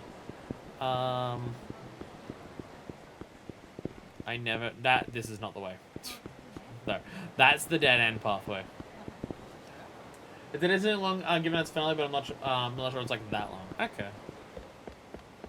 Again, Tanimura's streams have been short. I have no issue with streams being short. I'm trying to get over the fact that every stream needs to be 4 hours long. No. Aim for 3 hours. If it's a little bit short because it makes sense, that's fine. Or if I'm doing stuff. The real long part would be starting up the fourth character. Whoever it may be. We might need to convince that character to come to Kamurocho for some reason. Because whoever it may be may currently not be in Tokyo, and they might need to be a reason for them to come to Tokyo. Depending who it is. So, yeah, it's a long one. Yeah, so, but yeah, I definitely won't have time to start it today. That's alright, we can save it for the finale. We can save it for the finale. I imagine this will still be long enough. Again, if it's a short stream, it's a short stream. I gotta get over caring about that. The more important thing is to just stream every day that I can. Even if there's really loud drills going on in my apartment. If I stream every day that I can, I'll get through streams. I don't need to make every stream 4 hours long. I do try to stream 6 days a week. Not that I've done that for like 3 months at this point, but still. Yo. Oh. Hi. If any stream could be short, Drill stream could be short. Exactly. Maybe Drill stream doesn't need to go on for 4.5 hours. Where's Mai? I've already forgotten how to pronounce this. Out shopping? No. And I doubt we'll ever see her again either. What happened? Huh? The heck are you talking about? What's this? Don't tell me she's getting deported. It arrived for her a few days ago. I found it on the desk. And this is relevant. How? What? If you want to meet your real father, come to West Park. Alone. And don't tell a single soul. Oh. Drill, main character of stream. Well, fortunately, they've shut the fuck up for a second. My co-host has decided that it's hurt their throat a little bit, so they've shut up. And hopefully they shut up for the rest of the stream, considering we'll be getting to the main story, which will hopefully have voice acting. For parts of it. Or all of it. Who knows? It's a finale. There should be a shitload of voice acting, actually. Don't tell a single soul. According to this, Maya went to meet her real father. You mean her biological father? Exactly. I'm sure she's wanted to find out who he is. So I do appreciate like the way that Tanimura looks at things and stuff like that. I mean, they've been going back and forth and stuff on it. I mean, like, it's Yakuza. It's not surprising that it goes like this because like how many fucking orphans are in Yakuza, but like I do appreciate that like Tanimura usually says biological father, not real father. Again, it's Yakuza. It's not surprising. It's not surprising that Yakuza likes to use the phrase biological father, considering that has been a topic that has come up in, let's see, literally every single game in the series so far. And I'm not even just counting the fact that Haruka's in multiple of the games. She counts for 1, and it's Yakuza 1. Even outside of that, it's come up in every single game so far. But there are definitely times where they use, like, real dad for biological, and it's just like, no, that's not what real means. That's not what that means in the context of family and stuff like that. I'm sure she's always wanting to find out who he is. Come on, Zhao. You're the one raising her. Doesn't matter who her biological parents are. That's what I want to believe. When it comes down to it, kids want to be with their real parents. I'm nothing more than a substitute. Zhao, we have 5 games of history to show that's not the truth. Is it also Kaga? Who the hell's Kaga? Well, again, Tanimura didn't care. Like, Tanimura literally said, I don't care. Like, I don't care. Like, it doesn't bother me. Like, it doesn't bother me. Like I don't give a shit. Let's save that kind of talk for later. Tanimura is not happy with that. For now, we need to figure some things out. For instance, if this letter's real or not. Why would it not be real? It's suspicious no matter how you look at it. First, why would anybody write to their estranged child like this? They just come and see her. Second, what's with the don't tell a single soul part? Why all the secrecy? I guess I hadn't thought about that. Really? Because this reads like a sus as fuck thing from the fucking outset. What? How did you... What? Zhao, please, dude, buddy, you're calling everything, but like... Dude, please. From the looks of it, Mike could be in danger. Did you check out West Park yet? I haven't. Come on, man, wake up! What would you do if anything happened to her? I know that. Shit, what the hell have I been doing? Whoa, hang on. I understand how he feels, but he needs to get a grip. I imagine he's heading straight for West Park. Better follow up on this. Dude, think about how much bullshit we've been through recently. Do you think this wouldn't be a setup in some capacity? Come on. Come on, what are you talking about? Damn, bro.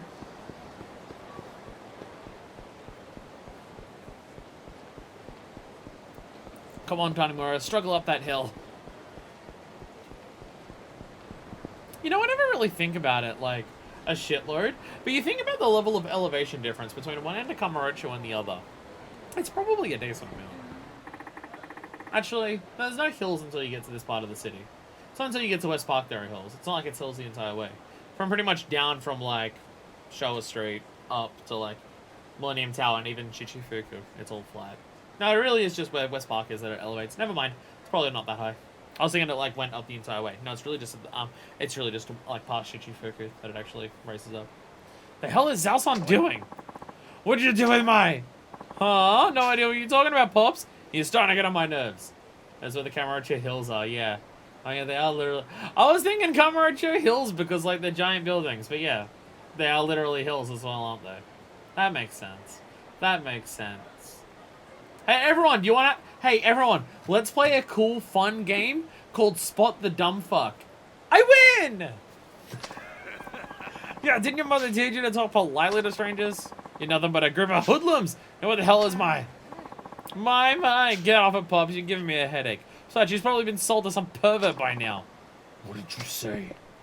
Alright, time to end these fuckers. Last part. Can you repeat that one more time? Huh? Who the hell's this fuckwad? Come here to get your ass beat too? I'm with the police. Now start talking. Oh, you're with the police. Well, excuse me, officer. Thought you might have been a host or a male stripper or something. Hey, maybe he has a gun. And I bet his badge would be worth some money too. Guys, I don't exactly have the time for this right now. Oh, I've always wanted to shoot a gun. Maybe I'll just take yours. I do appreciate that with Tanimura's story. They do just straight up openly go, it's just like, yeah, people in Kamurocho are already like the types of people to just beat up everyone instantly. And they make a point of just like, you know, they are actually just that stupid. They even get to cops who say they're cops. And their immediate thought process is, this will go well if I try to beat you up. We found them the stupidest punks in this city. I don't know. There's been some pretty fucking dumb fucking people in here so far. I think there's been some pretty fucking dumb people. They're high up on the list, don't get me wrong, but fucking Christ. Now I want answers. Where is my... Some tough ass dude took her away.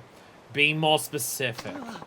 A middle-aged guy in a suit. He put the girl in a car and they drove off towards Hotel District. Jeez, how are we supposed to keep up with a car?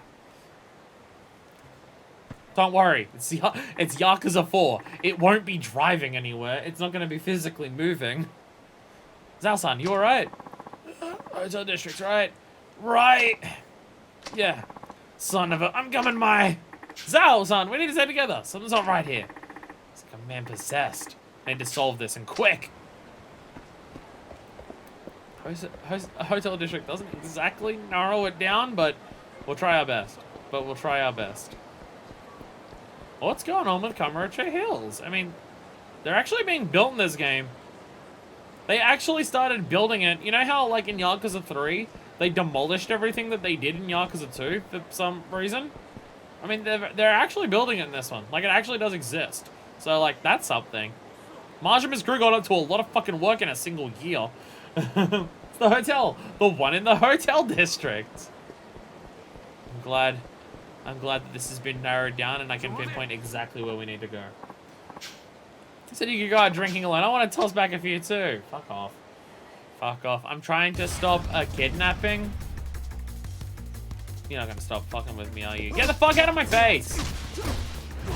There we go. There we go.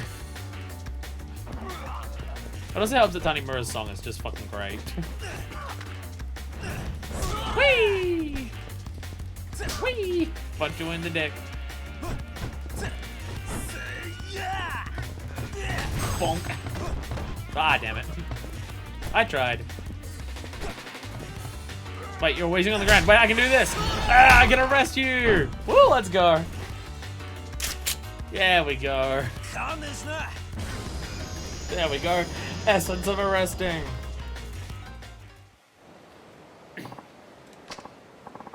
So imagine if you try to arrest some of the bosses and stuff like that. They're just fucking... Like, imagine playing as Tanimura in Yakuza 2 and trying to go up to Ryuji and do Essence of Arresting. I'm pretty sure the motherfucker would just snap out of them like that. I see how it's gonna be. I'm better off leaving you the hell alone. Before I do this, take this. It's an energy drink. Oh, I could do with some of that. Yo, I'm so happy with the energy drinks. So I got Monster right. And this is one of my favorite flavors. It's the mango flavor. And there's two sick things that they did with the... I can break these cups. You just snap them. Fuck it. Like, you don't even need to break out of it. You just break it. You can't break those cups. Ryuji could. Kanda might be... No, Kanda definitely could. Kanda, like, lifted a fucking giant thing off the wall. Kanda could. Saijima probably could. At least them. Essence of Arresting. Best part of Ryuji. Game completed! Because it would definitely work. Alright, this. Monster. The mango flavor. They did two things with the mango flavor that I really like. One, it's now a zero sugar can. Let's go!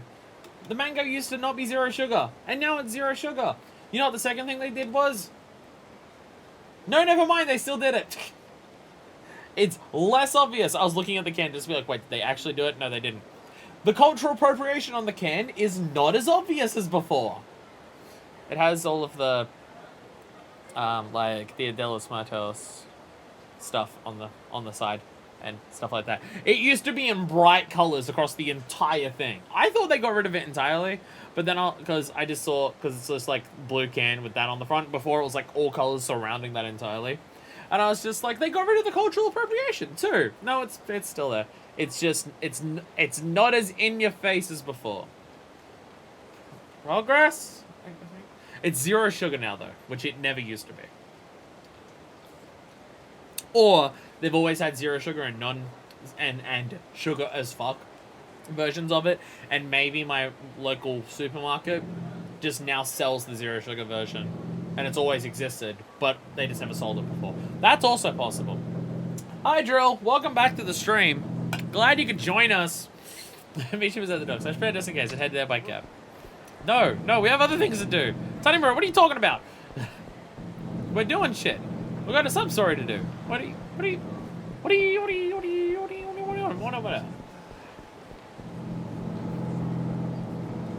And I'm not begrudging that people are working on their homes. This is one of the better times to do it. It's a Tuesday in the middle of the day. A lot of people would still be at work. Like, it's fine. Especially as a heads up. If I had known it was going to be happening today, I wouldn't have scheduled a stream today. I would have actually tried to stream yesterday after my laser appointment, which I shouldn't do, but, you know, that would probably be better than streaming during...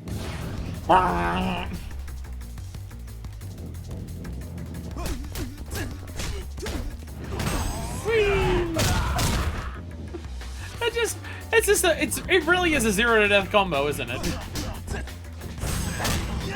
It doesn't quite make sense because, like, they started at full health. Either way. You start at 0 because you're at 0 speed because you haven't done anything.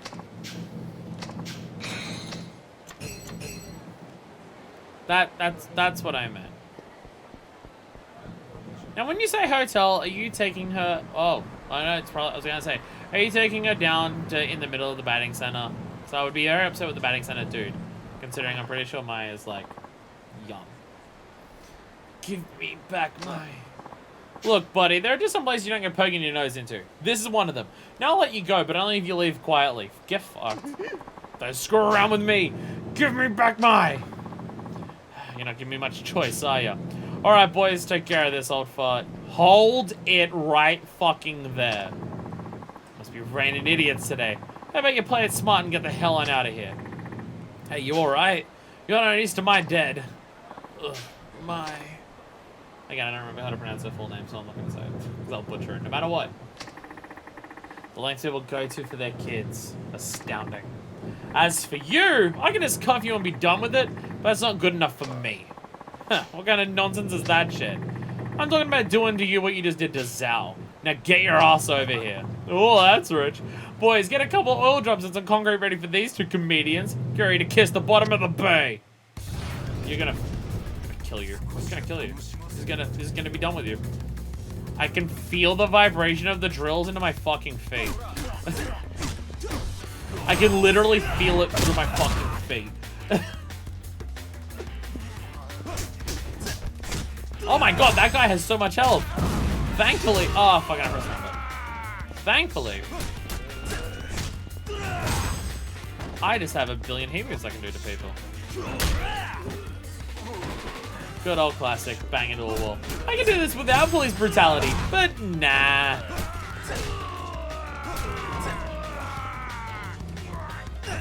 Nah, I gotta beat the crap out of you.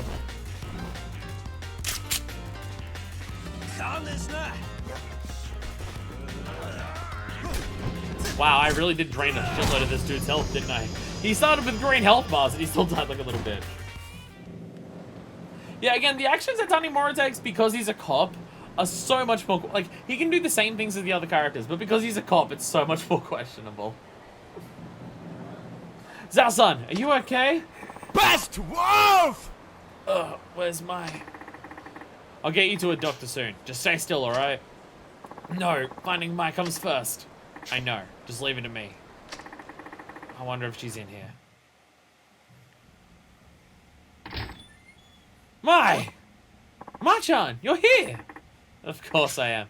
Glad you're okay. Was that you making all the commotion out there? Now that you've come this far, I have no choice but to kill you. So you used a fake letter to lure a girl you know won't be reported to the police, and then you sell her off. Is that it? I guess to you that letter was just bait. But did you ever think about how this girl felt when she read it? Unfortunately, I don't have much of an imagination. I see. In that case, there's only one way to make you understand. Good! Then I guess we're done talking. Now we settle this the way real men do. Fuck 'em up, boys! Do you have any idea how many jackasses I've taken care of today? Do you have any idea how little threat this poses to me? Like, seriously. Dudes. You're idiots. Just waiting to parry some of them, but they don't even want to attack me, so... Fuck it. Fuck it. Fuck it. I'll do what I do best, which is beating the crap out of motherfuckers. Ready? Bam! Oh, Jesus! Right into the fucking head.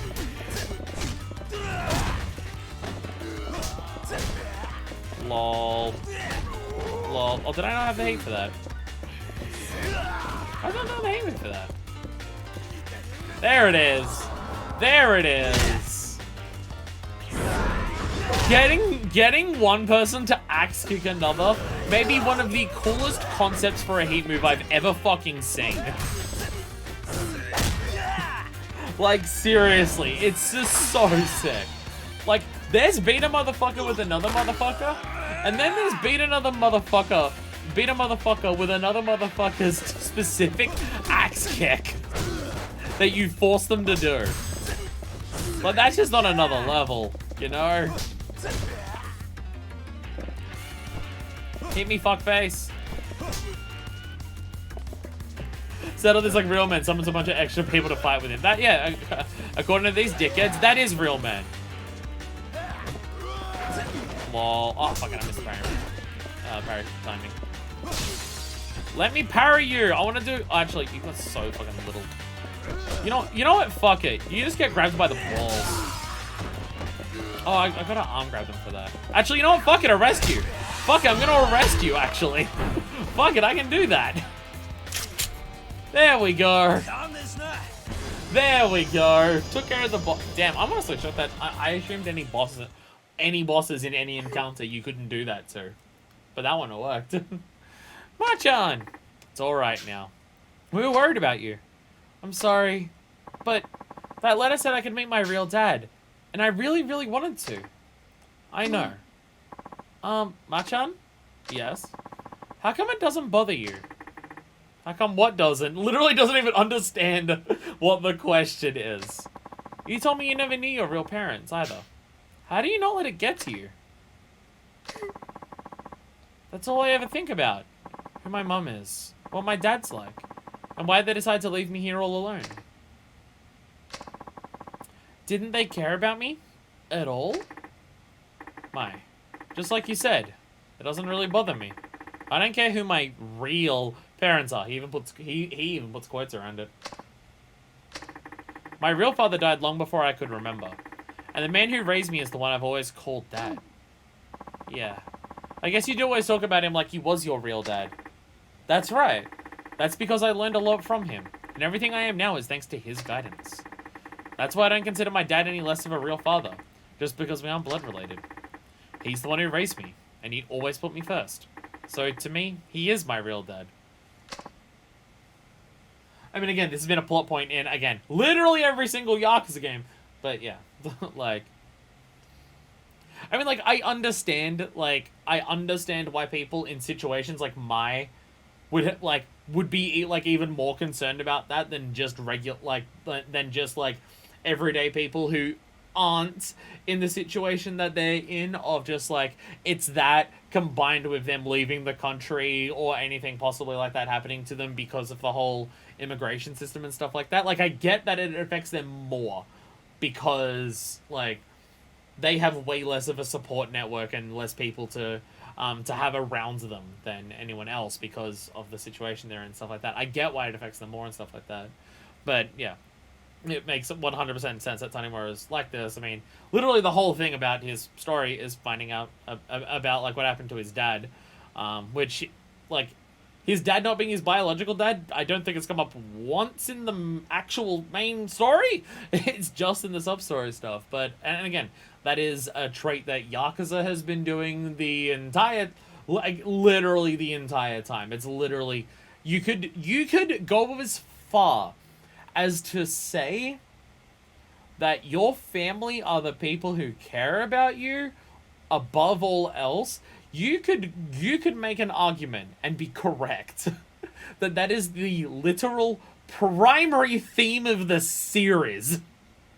Like, you could go that far and be very correct. But that is, like, the primary theme that the entire series is based on. Every individual game has their own individual themes and stuff like that. But the core of all of it has been literally that from the very start, regardless of what your count as the start. We see I have plenty of documentation on my biological family, and I know people who knew them, so I'm sad. Wow. And you have a person like that in your life, too. Huh? It wasn't easy for him, you know, running around and getting beat up by those thugs, especially when he's so out of shape. But you're the only thing on his mind, even when he was on the brink of death. My! See? Here he is. My! Beating the shit, just trying to run over.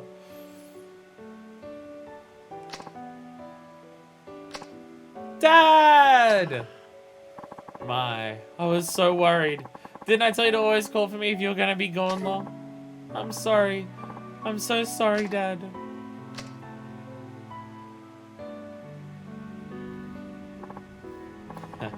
I've never been so exhausted in my life. Thank you, Machan. You never cease to amaze me. Officer Tanimura, at your service. Now go get to a doctor, okay? I gotta go. No, I will not drag your ass down to Dokimoto. What are you talking about? Why would I help you do that? It's alright. You only have several broken ribs. You can walk. Oh, just look at this guy. Hey, all of Tanimura's sub-stories. He doesn't have any in the finale. You're worthy of the title Tani Miracle. Alright, I think I'm cancelling the LP for that. Thanks, Drill. Thanks for coming back right as we're about to go back to the main story. Love that for us. Love that for us. Love it. I mean, like the scene that we see there. Again, I want to point out that when I say that the games always do it, I'm not criticizing it. I'm a massive supporter of the theme. You know, I'm queer, so that should not be fucking surprising. But like, I'm a massive supporter of that concept of family and stuff like that. But like, that scene is basically what we had in Yakuza 3 with, oh, I've forgotten his name. I've forgotten his name. The guy who runs the Ryudo family, what's his name in Yakuza 3? I've forgotten and I feel like a terrible person for it. But him with his daughter. Like his daughter calling him dad made him so fucking happy and excited that he managed to fucking throw a bull. We're gonna attend the hospital, not taking any people to jail. Just tiny more things.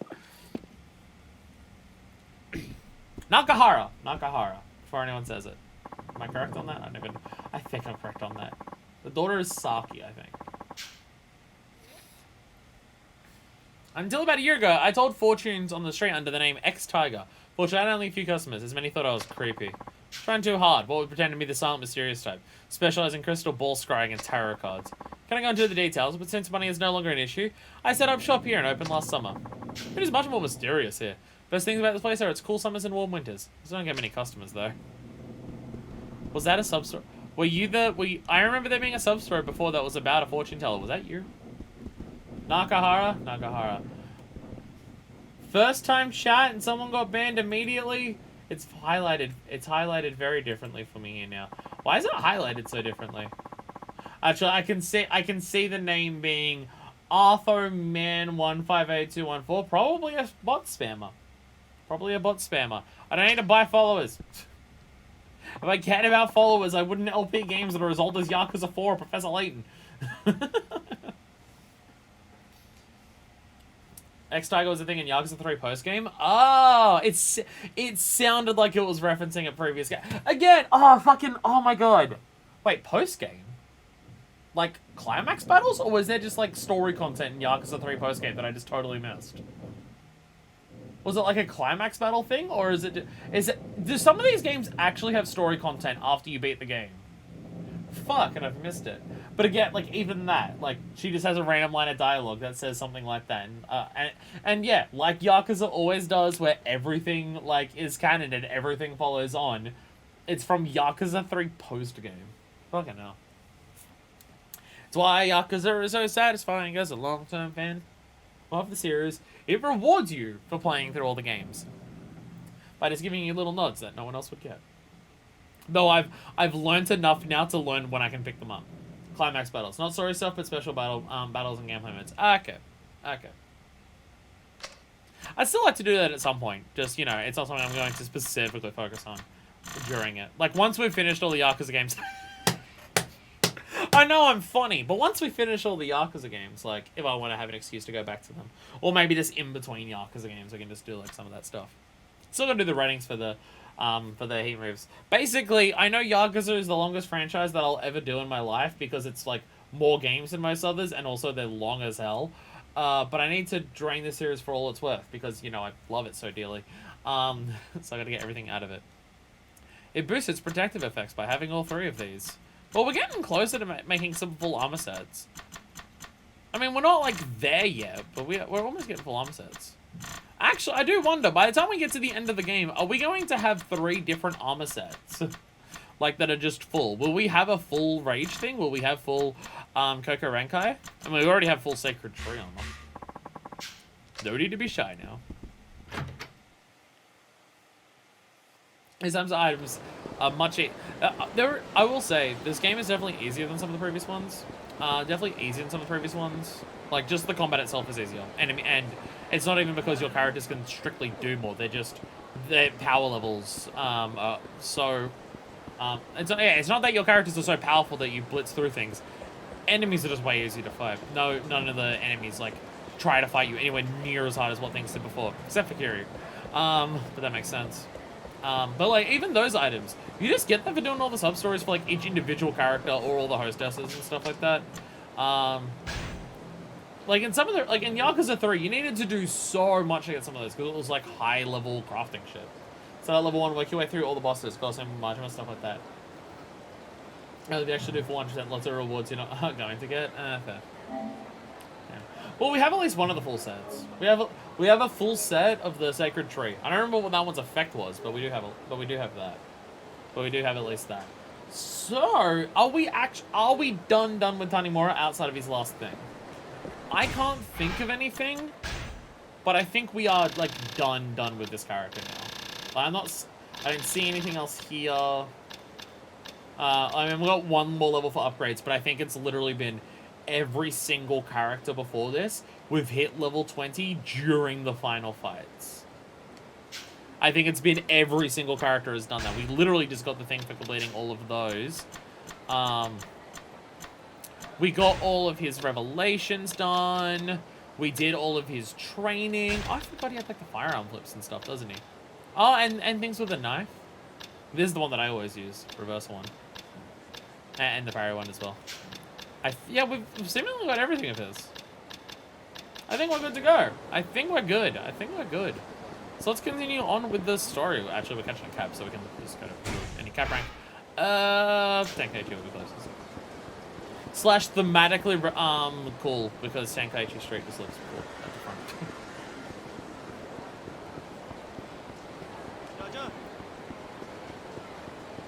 So that's the thing, like, the thing that a lot of people talk about. I mean, like, how many weebs are just like, I want to go overseas and I want to visit Japan, and stuff like that, and things like that. And I'm not going to deny, I would like to visit Japan, though,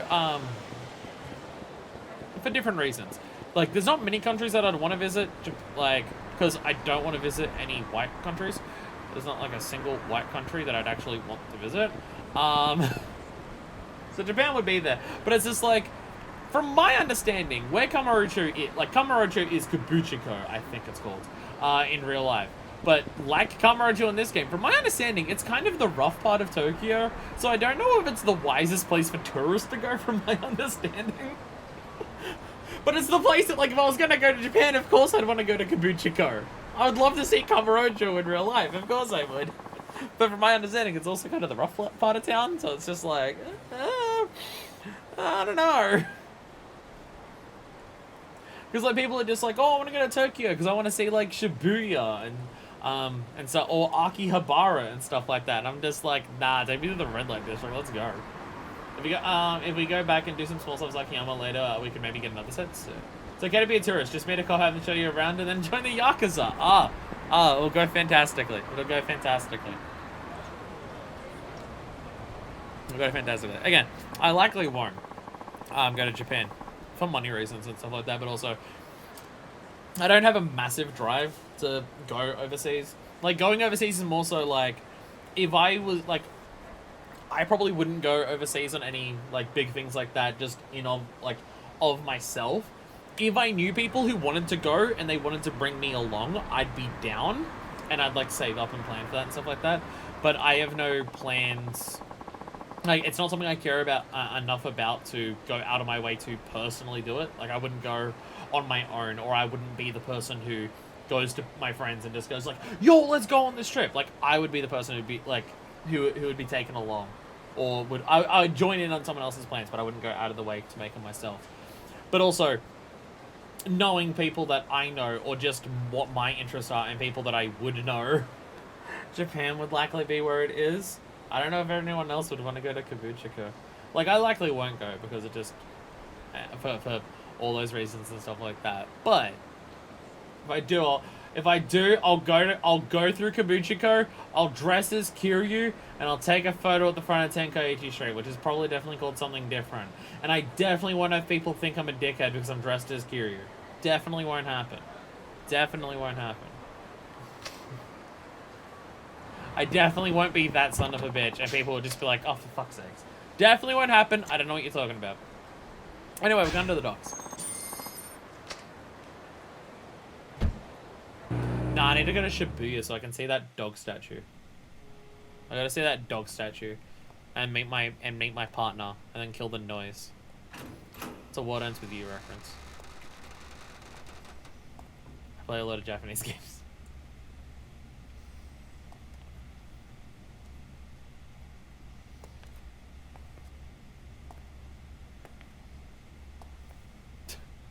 Just immediately pointing a gun at me?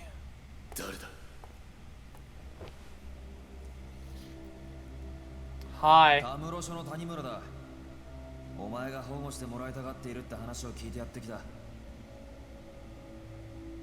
あ、あんたがそうか。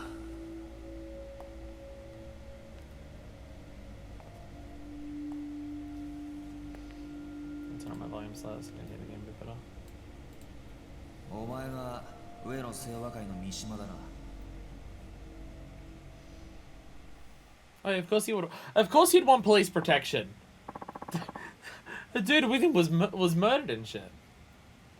Are you a detective? Yeah. I'm here to place you under protection. Okay. And you really think you can keep me safe? Only if you keep your part of the bargain. You give me the dirt on what the Uno Saiwa's been doing behind the scenes, and I'll make sure you stay out of harm's way. Then, that's a deal. I'll talk. It's like this. Me and Ihara were ordered to go make a scene at Club Elnard. Yeah, we knew that it was a plan because, like, I'm pretty sure Ihara was like, this wasn't part of the plan. Like, I'm pretty sure he said that to begin with. Why? Yeah. Dunno. Nobody said. Katsuragi just told us to stir shit up, so we followed his orders. Well, yeah, because that's all we do. Or we lose eyeballs for it. But then that prick showed up. Akiyama from Sky Finance. Yeah, Akiyama. He fucked up the entire game plan. I don't remember nothing after he busted that bottle over my head. Next thing I knew, I was in the Champion District. Hira must have carried me over. Woke up surrounded by garbage bins. No sign of Ihara anywhere.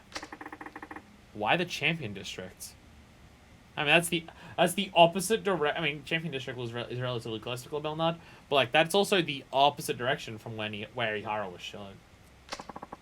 Two of us get shit-faced there a lot. That, and it's close to Elnard. Ihara must have been freaking out. I bet someone was chasing him if he ditched me like that. I started looking for him so I could find out what happened, and figure out our next move. I had no idea what a shitstorm this whole thing had become. Anyway, I'd been walking around Kamurocho for a while when I found him. His body, anyway. I practically puked when I saw that. I couldn't even process what was going on, you know? All I knew was I was scared shitless. So I ran as far as I could. I ended up at the Uno Saiwa headquarters, but I barely remember how I got there. Found an empty room there to chill the fuck out. Thought I'd catch my breath and try to digest all the shit that just went down. That's when I heard Katsuragi. He was in the next room talking to somebody on the phone. What did he say? Can't say I heard everything. He was in another room and he'd already been talking a while. But it sounded like he was talking to the cops. The word police came up a lot. But it's what he said next that freaked me out. He said, Ihara's dead, just as planned. We'll get rid of Mishima as soon as we find him. Got the fuck out right then and there, thankfully before anybody saw me. I've been keeping it low pro ever since. このままじゃ俺は上の世話に殺されちまう。刑務所でもどこへでも行くから俺を助けてくれ。分かった。とりあえず俺のアジトまで来い。警察で保護の体制が整うまでの間、そこでしばらく。Is keeping him with the police? Never mind! I was about to say, is keeping him with the police a good idea? The police are after him, but never mind! They're already here and taking care of it.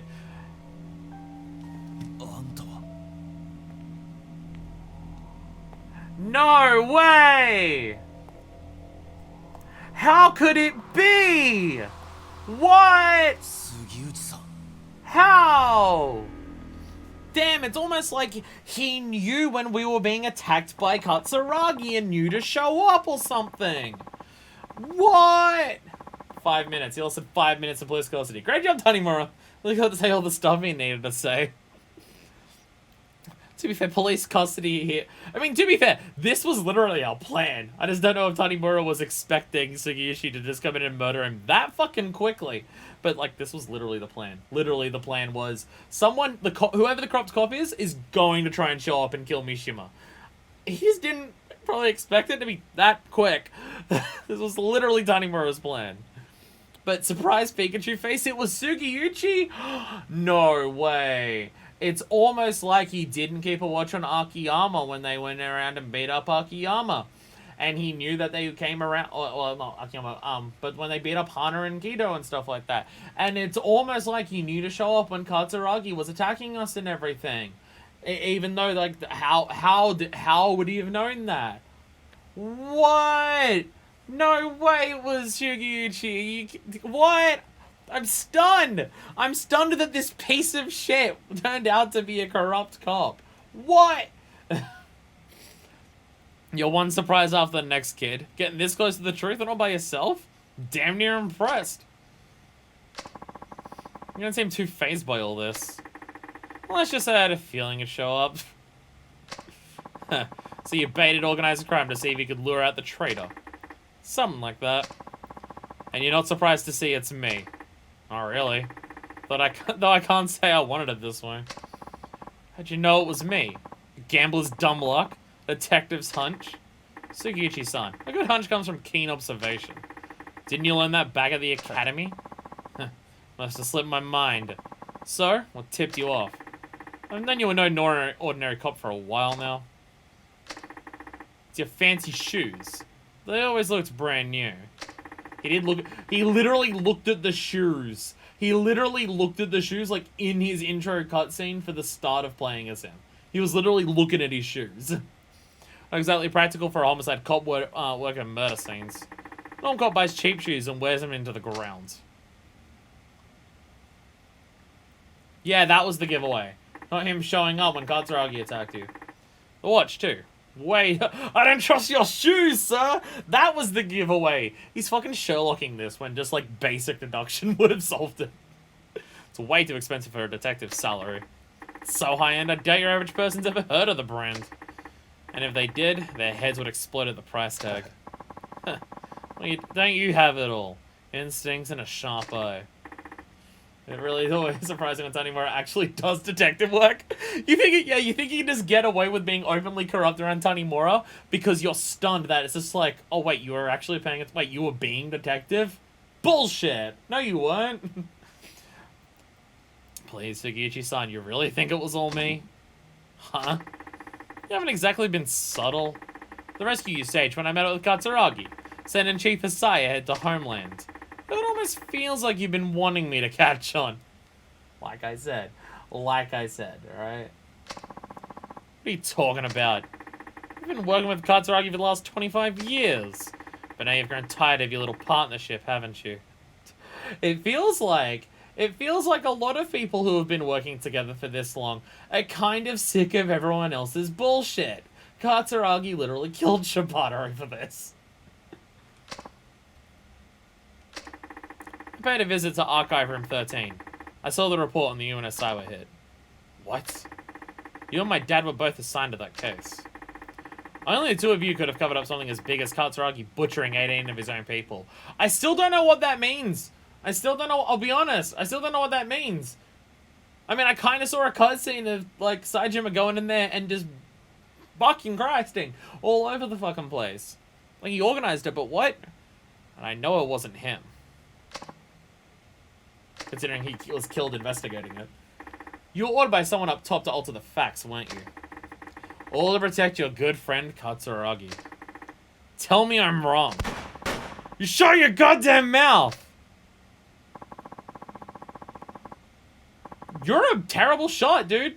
You got Mishima right in the fucking chest, but now that you're getting all flustered, you're a terrible fucking shot, man. You know the first fucking thing about that case, or about me. Yo, did we actually ask other people to show up for backup? Yo, we got other people to show up for backup! We got actually a lot of people. Holy fucking shit, we had so many people showing up for backup. Holy fucking shit, we got a lot of them. Surdo! It's Surdo! Woo! He's back!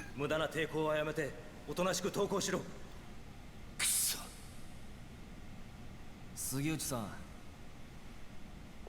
もう終わりにしましょう。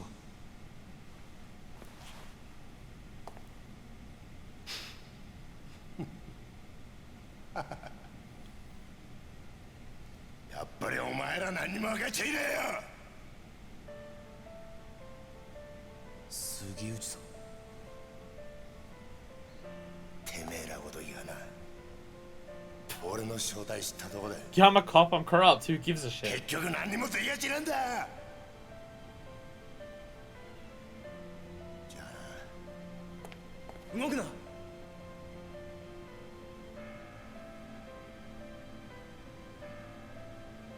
撃てんのかよ、須藤さんよ。ここで撃ったらあんた終わりだ。日本の警察ってのはな、撃てねえんだよ。そうだろう。一課長、何してるんですか。命令を。Literally, what's the point of good cops if those good cops can't stop 俺が bad 警 cops? 察って組織が Quite 一人 literally, で持ってる quite 正義ってや literally. つだ。 It's almost お前にも分 like... かったか。じゃあな。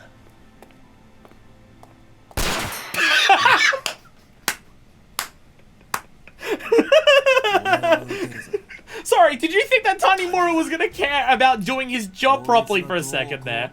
You're a fucking dumb cunt. これが俺の警察官としての正義だ。谷村、お前やっぱり見込みがある男だぜ。現場で30年近くデカやってる俺が言ってんだ。間違いねえよ。それはありがたいね。分かった。それじゃあお前の正義ってやつがどこまで本気なのか味わしてもらおうか。待て。 Continue shooting! Hit him in the back! Who gives a shit? Imagine having laws where your cops just can't shoot whoever they want. That'd be nice. That'd be nice. High level cutscene. It's legal for a cop to shoot you. Then if I stop being a cop, will it be legal to shoot you? I think that's how it works. I'm pretty sure that's how it works. He's driving away on a speedboat. Thank God there's a second boat! Thank God there's a second boat! I love that I don't know Japanese, but I can still hear the sarcasm in that response. The voice acting in this series is fucking top notch. You don't even speak the language to understand exactly what they're doing in every cutscene. Boy, the boat section, everyone's favorite part! Do we, is the game gonna pop up with the control screen? The game is about to pop up with the control screen! Yay! Yakuza turning into different video games. I love it. All right. Okay. Chase down this corrupt cop minigame. Boat turning controls. Left stick. Triangle issue. What is a quick attack? What's a quick attack in a boat? What's a quick attack in a boat? All right. 3, 2, 1, go! Oh, it's literally rammed the shit out of them. Oh god. Oh. Okay. Okay. Boat is sensitive. Boat controls are sensitive. Boat controls are very sensitive. Bang! Fuck you, fuck you, fuck you, fuck you! Hey, has anyone here played Wonderful 101? Has anyone here played Wonderful 101? Because wow. Wow, this is just one of the boss fights in Wonderful 101. Shoot the shit out of your fucking boat, bitch! We're doing some, we are, like, Tanimura's thing has always been that, of, like, doing some cop movie shit. Tanimura's, like, thing has always been doing cop movie shit, but wow. Wow, chasing someone, shooting them on the boat, we really are just doing cop movie shit now with Tanimura. This boat is not the greatest controlling being chased. Tutorial prompt. Look, again, like I said about Wonderful 101. Okay, well now you're just constantly shooting me, so I just need to, okay. When you get shot, you can't shoot back for a second. So you just need to keep the fire up on him to make sure he can't actually hit you. Because if you keep shooting him, he gets staggered. And so the Yakuza game, they don't have you shoot at other vehicles in the vehicle. Actually, I think, did it happen in Yakuza 2? Because there's no section of that in Yakuza 3, I don't think. Was there one in Yakuza 2? Because 0 and 1 both had it. Like but they both had their highway sequences. This thing does not normally you don't control the vehicle. Normally you don't control the vehicle. But yeah, tutorial prompts for a boss fight, again, if Wonderful 101 has taught me anything, is that there is nothing that is more hype than getting a tutorial prompt when your boss fight's about to start. I'm a massive sucker for that shit. I'm not even joking. There is a very large amount of boss fights in Yakuza, in Wonderful 101, where the boss fight will start with a tutorial prompt. There is an unreasonable amount, but it's so unreasonable that I love it. It happens in 2. I just can't think of when in 2, but I don't remember a lot about 2, so.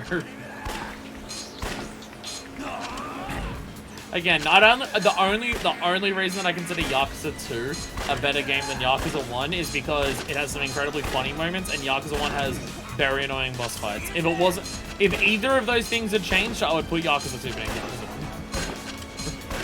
1. Not absolutely not saying that it's a bad game. I just have more problems with it than most of the others. Alright, Sugi, you're about to be fucked. You know what? I still prefer the controls for this than the normal chase sequences. The highway we threw. Yeah, it did! Yeah, you threw guys into the highway. That counts. That counts. Because you throw that one guy underneath the fucking tires of the truck. Man in Black, the best Yakuza antagonist. He had knife shoes. 2's finale was great, because the final boss fight against Ryuji is still one of my favorite moments in the fucking series.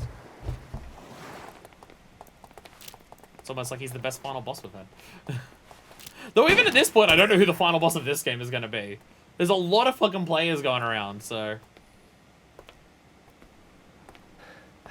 Yo, we finally fucking hit him. We shot the boat out of all of those. We finally hit him with one of the bullets. Let's go back to the docks for now. What is that back at the same docks? What was he going to try and do? Drive to the other side of the bay? Nah, I shouldn't have gunned him in the entire time.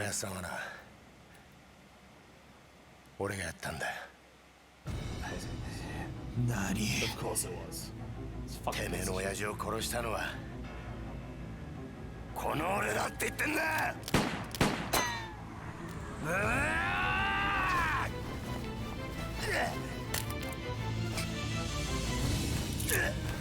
Yeah, put him under... Wait, what? That's one way to stop him from running away! That's one way to get him to stop him from running away!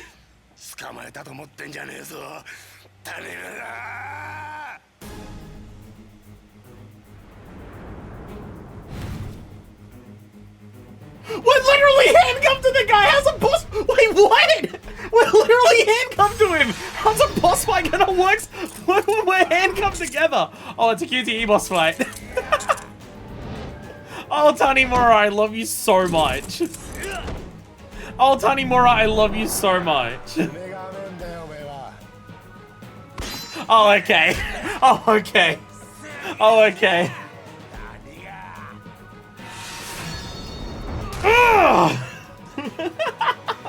Holy shit. Holy shit.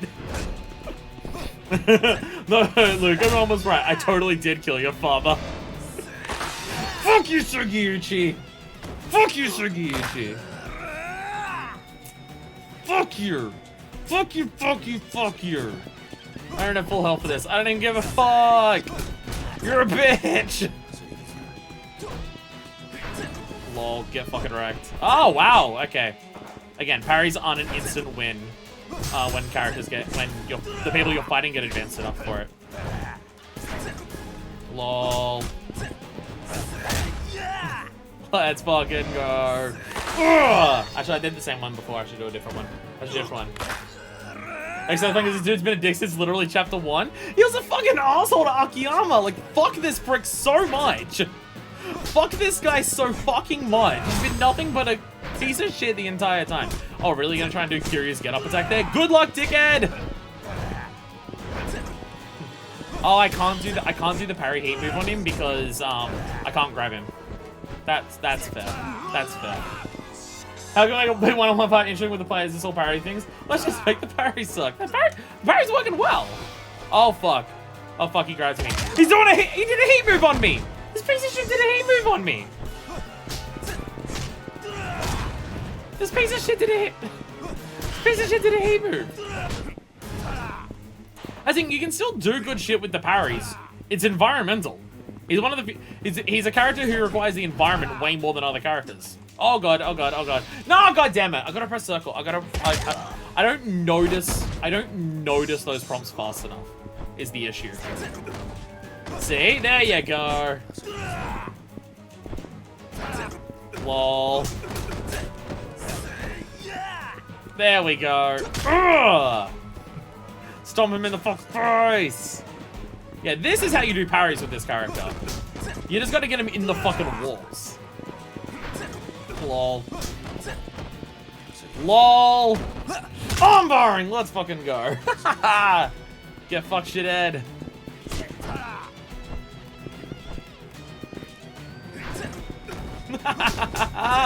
Oh, see? See?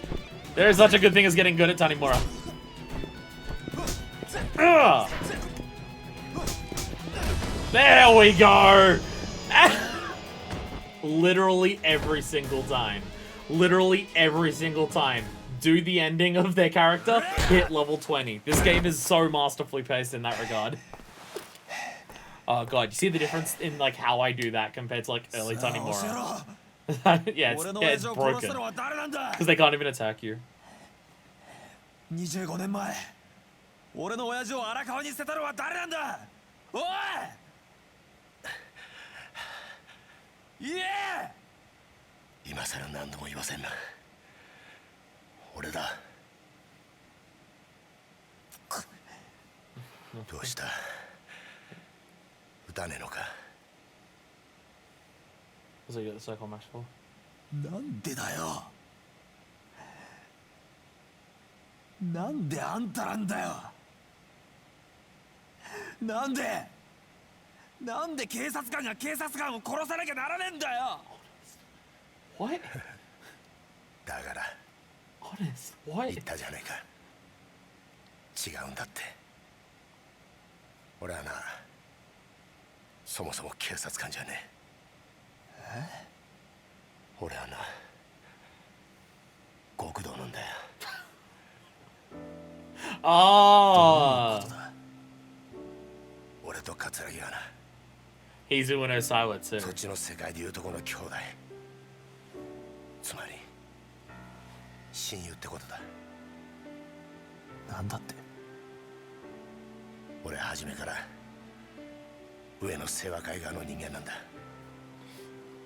警察の内部事情をスパイするために警察学校に入りデカになったヤクザそれが俺だあんたがヤクザそうだじゃあ25年前の上野義治襲撃事件の真犯人が桂木だということを俺の親父が知ってしまったからあんたは親父を殺したのかそんな簡単な話じゃねえそんな簡単な話じゃねえんだよ What? What? What is the truth being bigger? I see a lot of dialogue. I see a lot of chat. I just don't want to read chat while like important story cutscenes are happening.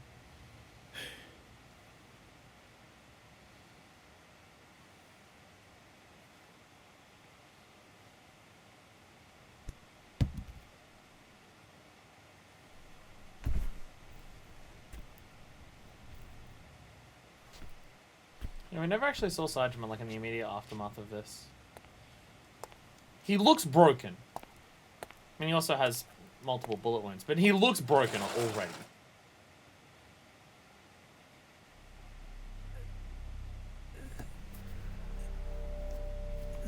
Yeah, and Katsuragi wearing these bulletproof armor, yeah. Wait, what? What? All of them at? Wait, what?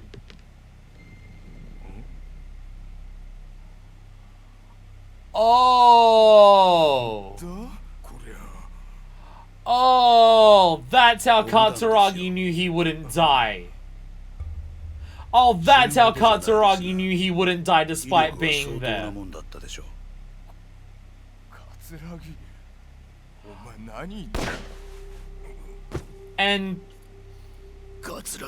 And that's what he means by he killed them all.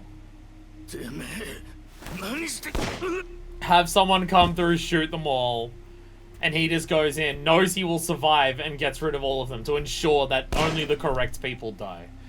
Okay. I mean, you can see the blood splatter on the floor, and their head's right next to it. You can see that. You can see that the blood splatter is literally their heads on the floor and they're right next to it. They've all got like bullet holes in their chest and then like headshots. The blood splatters are like right there. They're right there.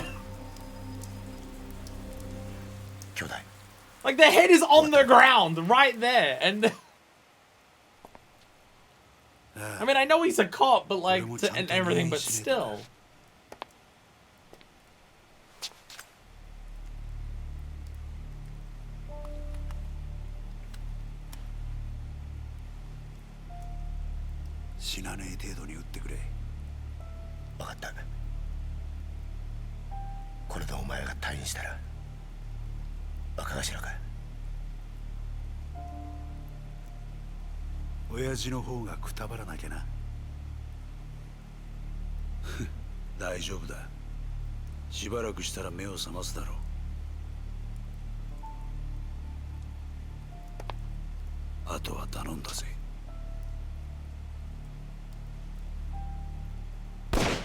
That...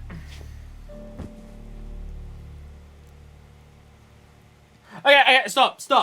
Video game, can I pause the cutscene? Can I pause the cutscene?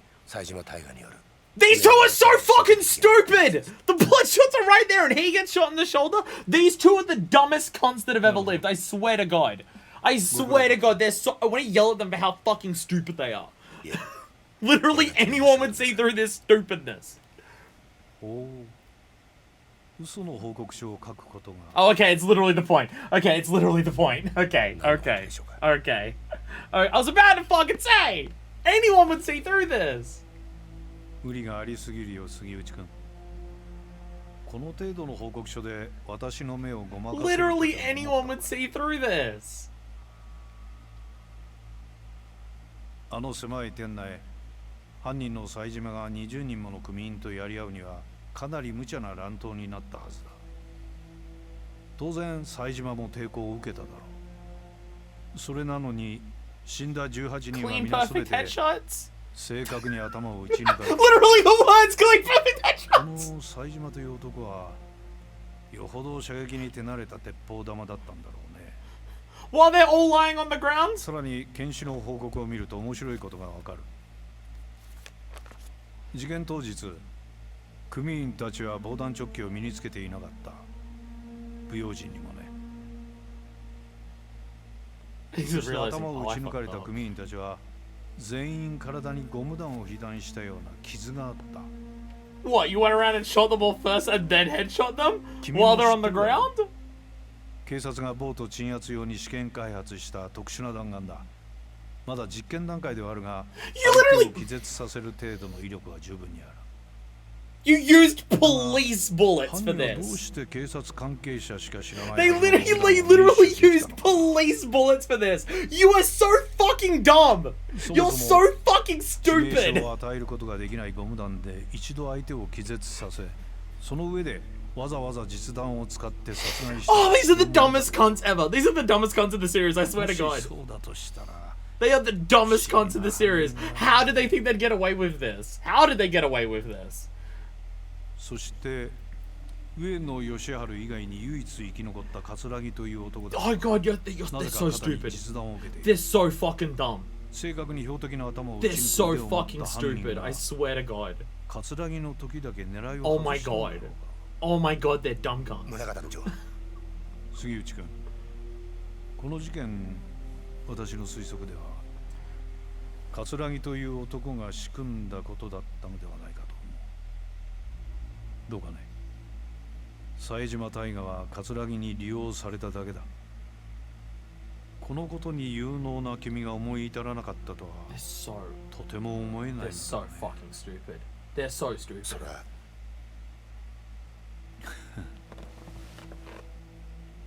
杉内君、一つ君に頼みがある。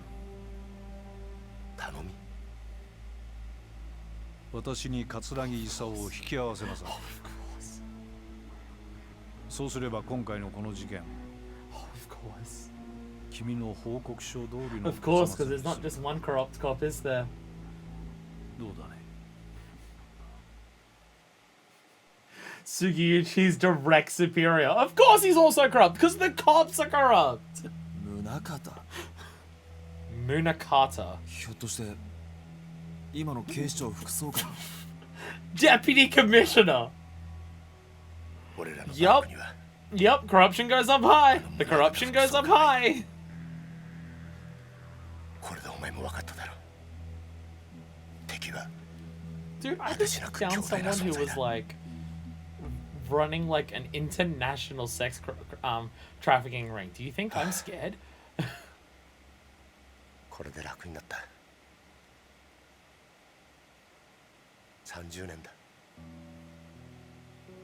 30年も偽りの自分を演じてきたんだ。誰にも話せず、誰にも理解されずにな。You trying to make us feel sorry for you, Sugiuchi?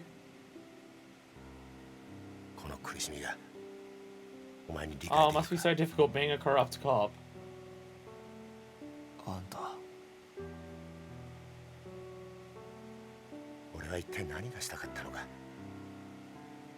25年前のあの日、宗像を葛城に引き合わせたあの日から俺は警察と極道両方の犬になっちまった。 There's always someone higher up on 本 the 当の food 自 chain. 分の目的なんてもうすっかり忘れちまったよ。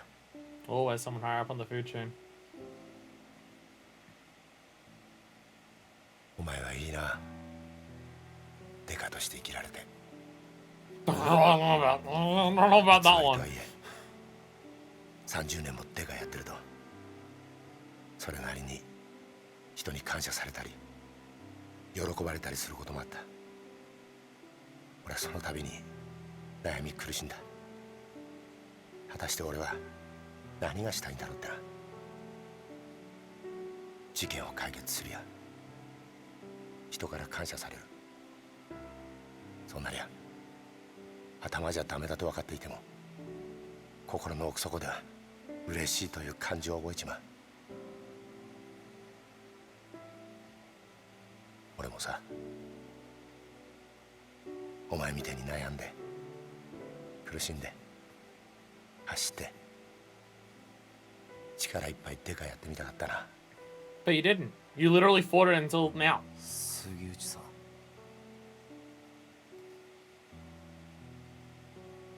逮捕しろよ。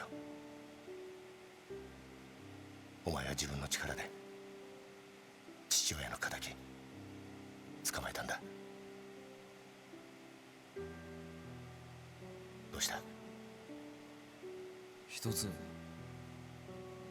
えてくれ。宗像の目的ってのは何だ。宗像はあんたや葛城を使って何をしようとしているんだ。 Because he's corrupt. お前の目的は俺を捕まえることだろう。 Because he's corrupt. それは達成できたんだ。これ以上は He has people under him that are like in a Yakuza clan and also a double agent for Yakuza and police. それじゃダメだって親父が言ってる気がするんだ。まだ事件は終わってない。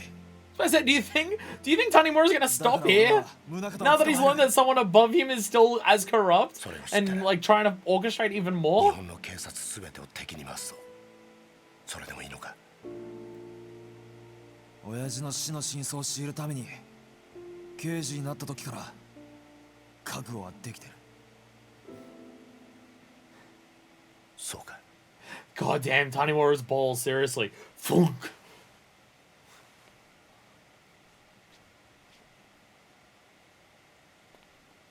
Heaviest fucking substance on the planet, I swear to God. Yeah, I'll take down literally the entire police force. Fuck it.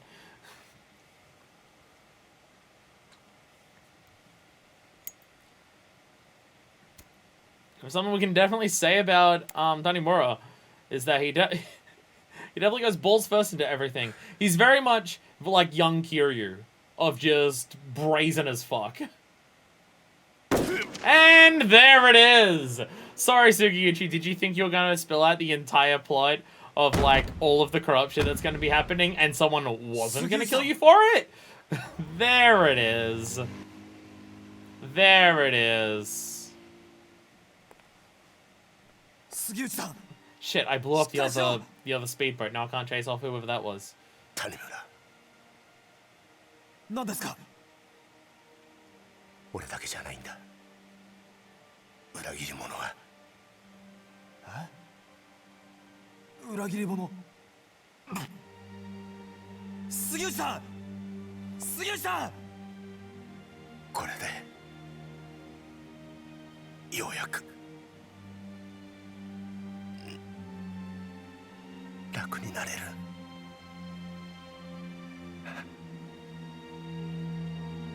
ありがと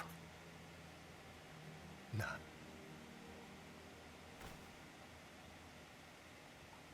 杉内さん、目を開けろ。杉内、杉内。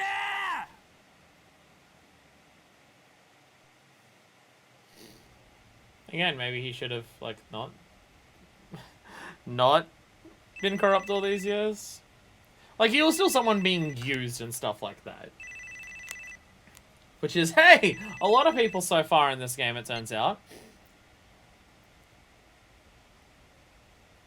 そうか。杉内が死んだか。ええ。命令通り始末します。 Oh, fuck. Oh, fuck. Oh, he's in Homeland right now. 二人ともです。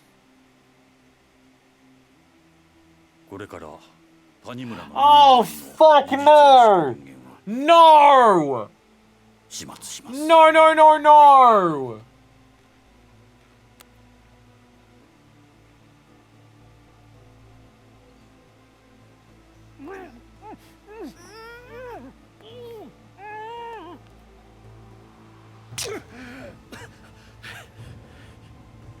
あんた、マーちゃんに何をするつもりだ?"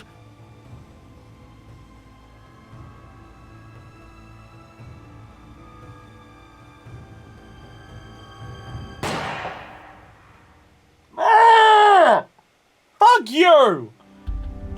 Fuck you! Fuck you! Pieces of fucking garbage! Ah! Fuck!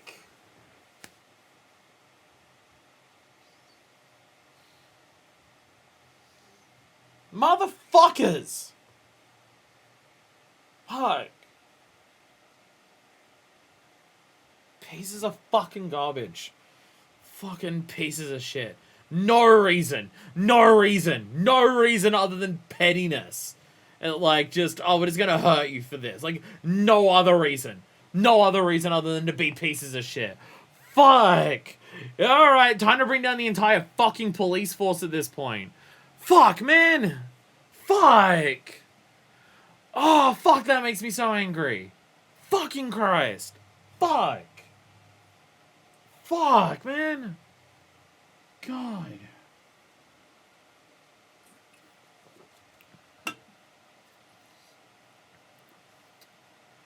Fuck. Man, I have a lot of chat to read. I have a lot of chat to read. He said the line! Saejima never killed anyone! Because we can't have a Yakuza protagonist who's actually a killer. I don't think it's that. I don't think it's that. I don't think it's that. I bet if you asked Saejima, I bet if you told Saejima this and then asked him whether he killed those people, I don't think Saejima would change his mind. I don't think Saejima would change his mind. The way Saejima spoke about it in the Colosseum, I don't think it would change his mind. I don't think, I don't, to Saejima, it doesn't change anything. It doesn't change anything. Because Saejima still made it, like from Saejima's perspective, nothing is different.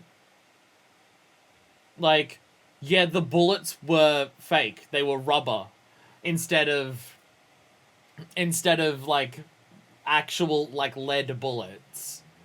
But, like, was Saejima's decisions different? Did what happen, like, does that reality change Saejima's decisions? And is it those decisions and the consequences of those decisions that traumatizes Saitama? Yeah, it is. It's not gonna change. It doesn't change anything for him. It doesn't change anything for Saitama. It doesn't. It doesn't. If anything, it's more of a metaphor for, hey, when people are behind the scenes orchestrating this shit, they're the ones more responsible. They just did it very literally here with literally the dumbest cunts in the universe. They're so fucking stupid. I can't get over how fucking dumb Sugiyuchi and Katsuragi are. They are the dumbest people in this series. I swear to God, they're so fucking stupid. They are such incompetent jackasses, seriously. Like, it changes my perspective on them massively to just know they are just actually that fucking stupid. When you said Katsuragi was planning in the most confusing way possible, his plan is so dumb. Like, I get the idea of, I want literally all of my rivals dead, and I want to survive, and I want the boss to survive, and I want the boss to think that I jumped in the way to let him survive. I get that mentality from a crooked bastard who wants to trade everyone just to rise through the ranks of power. I get that, but wow, you're a fucking idiot. Literally anyone could have looked at that. Literally anyone could have looked at the scene there and realized that just saying, oh yeah, Saitama just came in and killed everyone and that was it. Like, at a bare minimum, shoot them where the other bullet wounds already are? Like, you fucking dumb cunts. Wow, this is the stupidest shit I've ever heard. You're lucky I'm corrupt as sin. Just the second most powerful cop in all of Japan. Yeah. Got off his face lit up by the moon and half still in darkness. This is how you do symbolism. Big fish that ate that small fish. Had to carry them in a wheelbarrow like the one episode of South Park. Oh my god. It's not a matter of if a Yakuza villain's gonna die, but when. Whenever they turn around and say, I don't want to be a bad guy anymore, that's usually when they die. That's been pretty consistent. We had a Bostashi be twirling it. So, what was the guy's name? Munakata? Yeah, so he's a piece of shit. Hey, Saitama, turns out you didn't kill all those people. Man, you must feel really silly after all those years of sleepless nights and trauma. Again, it doesn't change anything for Saitama. It doesn't. Like, again, Saitama's not going to think of it differently. He won't. We know, we've played enough of Saitama to know what his character is like, to know that won't change his opinion on what he did. We know that. We know he won't. We know he's not going to think, oh, I'm completely scot-free and stuff like that. I mean, they literally said that earlier. Tanimura literally said that earlier. Like, I think Zal turned around and said, oh, so that Saitama character is innocent. And then Tanimura was just like, well, no, he still went in with a shitload of guns and shot everyone. Like, no. Like, no, he's not. Like, the choices and decisions and actions that Saitama made are not different because someone else put different bullets into his guns. The decisions and everything that he made aren't different. To the point where you, like, that's something that we heard Saitama say earlier. Does he regret the decision to go and kill those people? Yes. Does he regret doing it for his boss? No. Which is still him kind of being exploited by the person above him. I'm now realizing that's a lot of the things in this game. There's a lot of people who are being exploited by the people above them, and we've just been escalating up that chain the entire game until we're now literally at the commissioner of the police department for Tokyo. That's been what we've been doing the entire game, just escalating who's exploiting her. That's been Lily's angle this whole time. Is that attempted murder? He might not be in jail for the rest of his life executed. So it definitely matters, just perhaps not to him. No, that's my point. It changes like sentencing and everything like that. Yeah, it might stop him from being executed. I'm talking from Saitama's perspective, because saying that we can't have a Yakuza character who's a killer. Well, one, the entire time we were playing as them, we thought he was, and we viewed all of his actions and story beats and personality through the lens that he was. And I don't think that changes now. And again, to him, it doesn't change anything. It will stop him from being, it might stop him from being executed and stuff like that. Like, yes, it will stop his life from ending. So it's important in that regard that one of our protagonists isn't actually a mass murderer. But from the character's perspective, it doesn't change his mind. We know Saejima. It won't change his mind. It won't change his mind. He won't think of it differently. Because he'll just think, so if there was real bullets in there that day, then it would have been the same, right? I wouldn't have done anything different if there were real bullets in there, right? So how is it different? Like, we know Saijima's perspective on that. We know he's not, like, he won't. He'll still consider himself the person who killed those 18 people. He might be more pissed. He might be more pissed that he was a pawn being used. He might be more pissed about that. But, like, that's been the thing, like, the entire time, right? Like, especially now, every single step in the game that we've gone, like, through, it's just, who's the person on top who is taking advantage of the person beneath them? To the point where, like, the start of the game literally opened with that.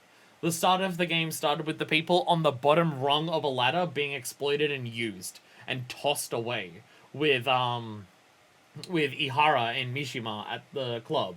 Literally the plan from the first thing that we saw in the game. The very first thing we saw in the game was, like, the direct boss, their direct boss, used them and planned for their lives to be thrown away, and that was Katsuragi, right? And then we see Arai, who is basically being used as the same thing, like, Arai is being used by Shibata to just be like, hey, kill these people, get wanted by you, the entirety of your clan and stuff like that. Even Shibata ended up, like, Shibata was using Katsuragi as a position of power over him to get what he wanted from the Uenosawa, and then Katsuragi was just like, well, I'm in a position of power over you because I have Arai on my side. Now Arai will kill you for it, and shit like that. And even here, where it's just like, alright, okay, yeah, there's a corrupt cop, and he's an idiot, and being used by the person above him yet again, with it's been the whole chain of escalation this entire game. Even Saijima's a case of that. Saejima was being used by so many people. Like, Sasai isn't innocent in this. Like, Sasai still took in an orphan and raised him, and then asked that orphan to kill people for him, which is basically just like, hey, what if Kazuma, when he adopted Kiryu, asked Kiryu to go and kill people? And that's Sasai and what Saijima's life turned into, and, like, realize how fucking lucky Kiryu is, that wasn't what Kazuma asked him to do and everything like that. But, like, Saejima was being used by him, he was being used by Katsuragi, he was being used by everyone. Majima lost an eye because he was being used by Shibata to just be like, you're not going there because it will fuck up the plan. It will fuck up what Katsuragi wants to do if you show up. Oh, you want to fight against that because of your code or whatever? Alright, you lose an eyeball for that. Like, that seems to... Okay, now that this chapter has happened, now that everything just there has happened, that seems to be nailing in what the theme of this game is. The entire theme is just, like, the hierarchy, and anyone who's in a position of power is exploiting the fuck out of everyone beneath them. And if there's people above you, guess what? You're going to be exploited. Hell, actually, you know a character we can cut to for, like, an example of that's been used since the start of the game? Akiyama. Think about, like, literally the start of the game with Akiyama. When Akiyama shows up to, the Kanamura office and stuff like that. What's happening there? Kido is yelling at the people beneath him to just be like, damn, you fucking idiots, the fuck is wrong with you and stuff like that. And then Akiyama shows up and Kido's immediately respectful and just, like, everything like that. Like, they're fixing the tables, Kido's lighting his lighter and everything for him like that. And Akiyama has position even over, like, Kanimura and stuff. So Kanimura is literally hiding in the back office like a bitch and stuff like that. Literally, the opening of the game was that. That's, like, one of the first cutscenes we saw in the fucking game. And just, like, yeah, the entire rest of the game's just been that. Yakuza 4 is wild. This game fucking rules. This game Fuck, leave yet? Yes, he left. This game fucking rules. Oh god. Oh god, this is good. It's okay. Our last character is the only character who's never been a pawn of anyone in his life ever. Yeah, yeah. It's gonna go well, isn't it? It's gonna go great. Cannot wait. Cannot wait. It'll totally. Oh my god. So now I'm really wondering, who's the main antagonist? Are they actually going to make Munakata the main antagonist at this point? Because I'm still not sure. Because this is Yakuza we're talking about. The main antagonist is usually not the person behind the scenes pulling all the strings. They're usually the bitch antagonist who gets killed by the real main antagonist, right? Like, you might fight them and stuff, but they're like Zero. Jinju is the person who sets up everything, and yeah, he, like, you have a boss fight with him, but then, like, the person who's fighting for, like, with their resolve to achieve what they want through their own means is Nishiki, and he's the actual final boss. You fight Tarada, who you think is setting up everything in Yakuza 2, and then it turns out to be that other prick whose name I can't even fucking remember, who then shoots Tarada, and then is blown the fuck away before you even get a boss fight against him, because that dude sucks shit ass, fuck that guy. And then you fight Ryuji again. I mean, you could even go to a similar extent in Yakuza 3, because, like, Mine's not exactly pulling the strings in that game. He's just doing what he thinks he needs to do. And, like, the closest person to pulling that strings in that game is Anderson, which you do have a fight against. But he is also a bitch killed by the main antagonist. In after the boss fight happens and everything like that, and then Mine turns around and everything like that. So it's in a slightly different order. But, like, that's been Yakuza, like, the entire time. I mean, even Yakuza 0, like, Shibusawa was the final boss, who's been a bit of a string puller behind the scenes and stuff like that. But you don't fight Dojima. You don't fight Dojima. You don't kill Dojima either, because, you know, Yakuza 1 still has to happen. But, like, even Shibusawa is, like, he is not the person behind the scenes pulling all the strings. They're not the final boss in Yakuza games. But are they setting that up for this? Because Munakata feels to be the most like that. So it's just like, is Munakata going to be offed by someone else who, like, wants to fight for their resolve and everything like that? Because I don't know. Shibusawa had 2 weeks of a build-up. Oh, he absolutely did. Shibusawa as a final boss in that game is disappointing, because he didn't have enough time beforehand. They gave 5 boss fights to Kuze. Don't get me wrong, I love those fights, because Kuze fucking rules. But they gave, like, 5 boss fights of build-up for Kuze, and then they gave, like, a bit of build-up for Owano, and Shibusawa by far had the least build-up, and then he was the final boss. Like, it wouldn't, like, his whole point is that he's, like, he's not the person who's just going to brazenly attack from the front like the rest of them. Again, he's a bit of a string puller, but he's not the big string puller. But yeah, Shibusawa's build-up is too weak. Like, as much as I love Yakuza 0, don't get me wrong, I love Yakuza 0. The ending of the game is not its strongest point. It's not bad. I don't think the end of Yakuza 0 is bad. It does good things for Kiryu and Majima, but a lot of the stuff that happens in the ending is a bit weak. Especially the fact that a lot of characters don't, like a lot of the problems for the game have not been resolved by the end of Yakuza 0, because they're resolved within the first, like, 20 seconds of Yakuza 1, but still. Yeah. I mean, Munakata really does give a lot of Jinju and other planner vibes. Although it's easy to be a planner when your pawns are Katsuragi. It's easy to pull the strings when your pawns are the dumbest motherfuckers. Genuinely, I would seriously put Katsuragi has been a smarmy shit this entire game. He has had the most punchable fucking face. He has had the most punchable face in this entire game for being such a smarmy shit.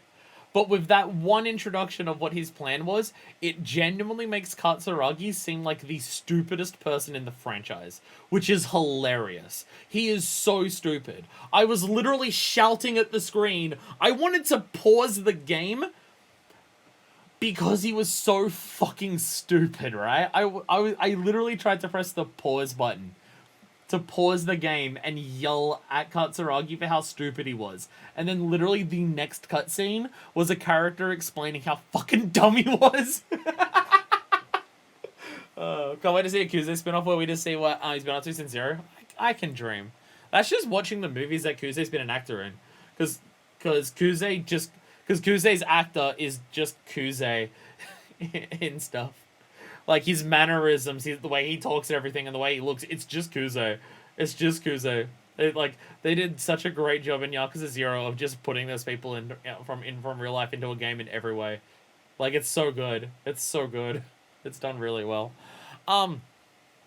This game rules. This game fucking rules. This game rules. Like, don't get me wrong. What I saw was absurd shit, but it's Yakuza. I live for that. I live for that. Like, Katsuragi's plan is the highest of nonsense caliber and shit. But, like, then literally the next cutscene is pointing out how fucking stupid he is. Because he's so dumb. He's so fucking dumb. He's just, oh my god. He's so fucking stupid. He's so fucking stupid. And also, his size a dick. His size a dick. Like, fucking, and is there a cop that's in this game who hasn't been corrupt? Literally the closest cop because Tanimura's corrupt. Like, Sugiyuchi said everything about him being an honest cop, but no, we played as Tanimura. We know for fucking sure Tanimura is not an honest cop. Come on. Literally half of his side content is showing off, is showing just how fucking corrupt he is. But, like, the cops that have been named in this game have been Tanimura, corrupt, just not evil. Sugiyuchi, corrupt and evil. Munakata, corrupt and evil. And Hisai, corrupt and evil. And Sudo.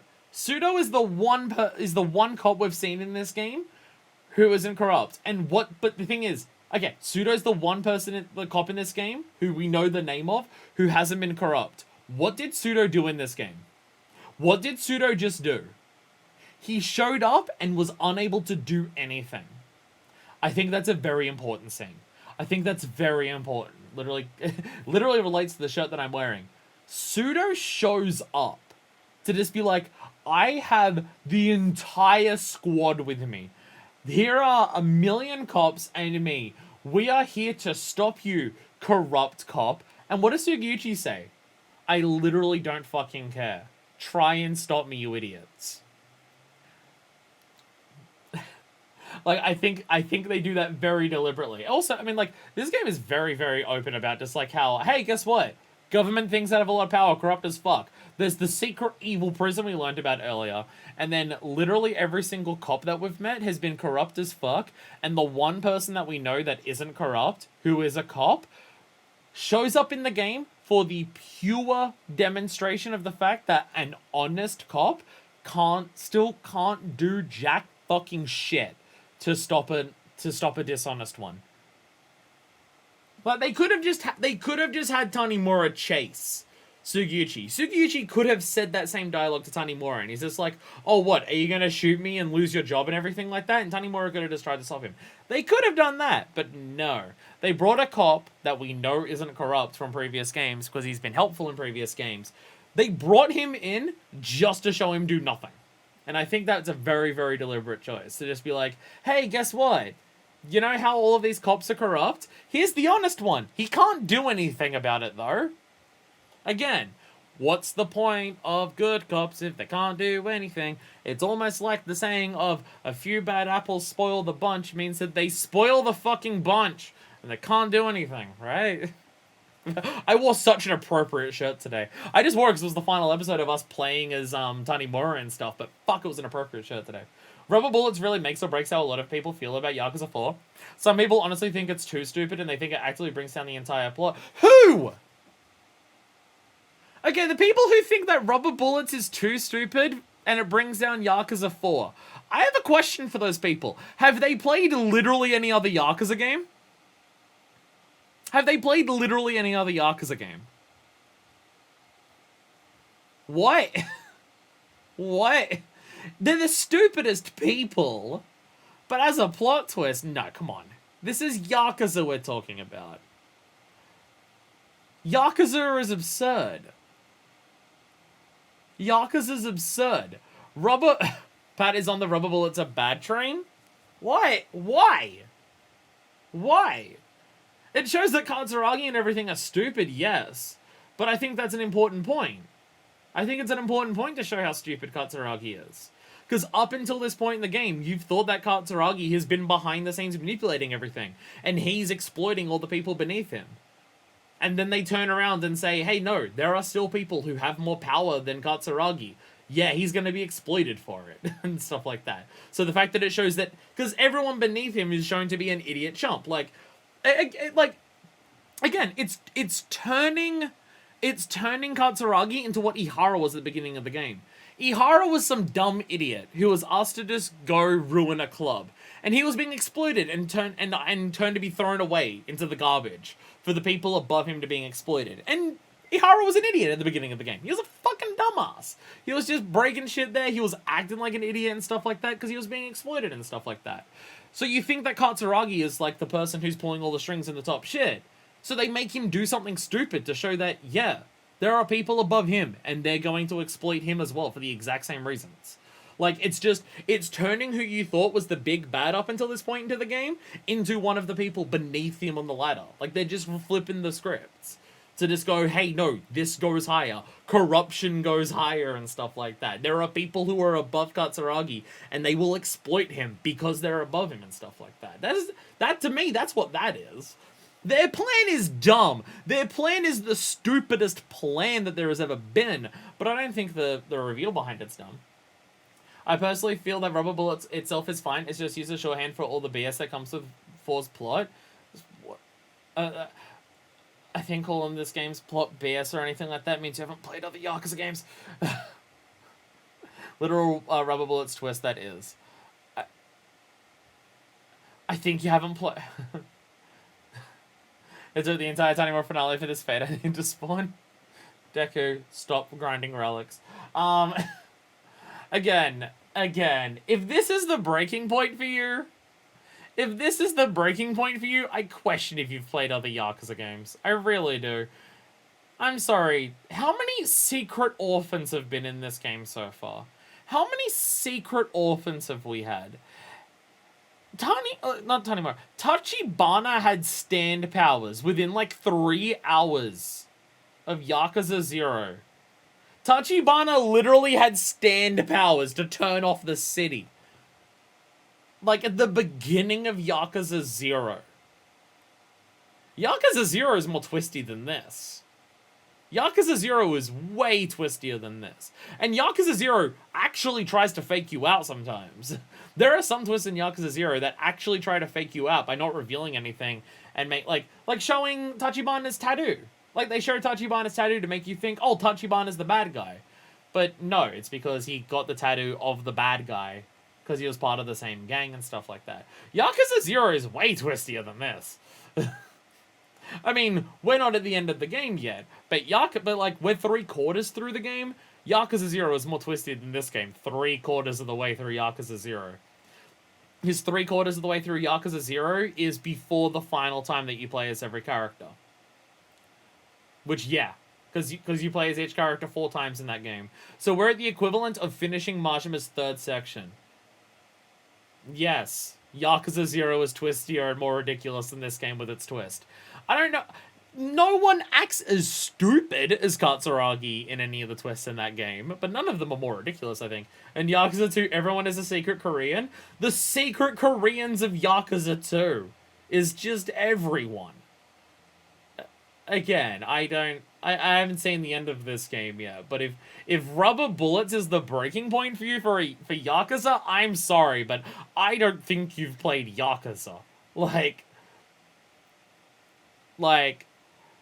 Rubber Bullets being the breaking point sounds like someone who genuinely hasn't played another Yakuza game. That's what that comes across as. Because I don't know how you could go through the franchise the way I have and think that this is the point where it's too far. It's not a breaking point, it's just dumb. Katsuragi is dumb. What the twist does, I'm 100% fine with. I'm 100% fine with it. Again, I don't think it takes away anything from Sajima's character. I don't think it takes a single thing away from him.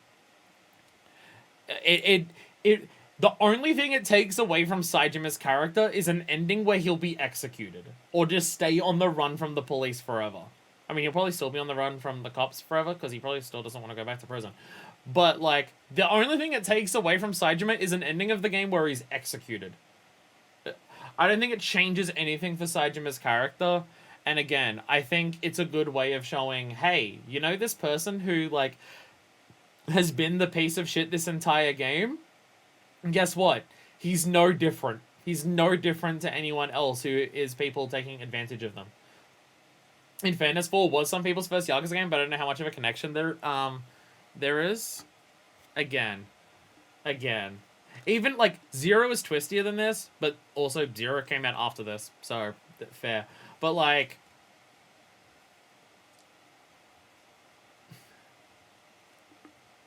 Yakuza 1... everything. Yakuza 1 has, like... a woman who went into an amnesiac coma and then had a child with a politician and then faked...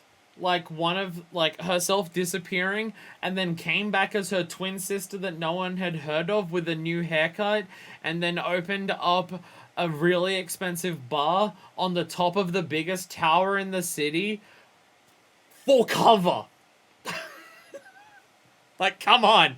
Is Rubber Bullets really more ridiculous than that? I don't think so.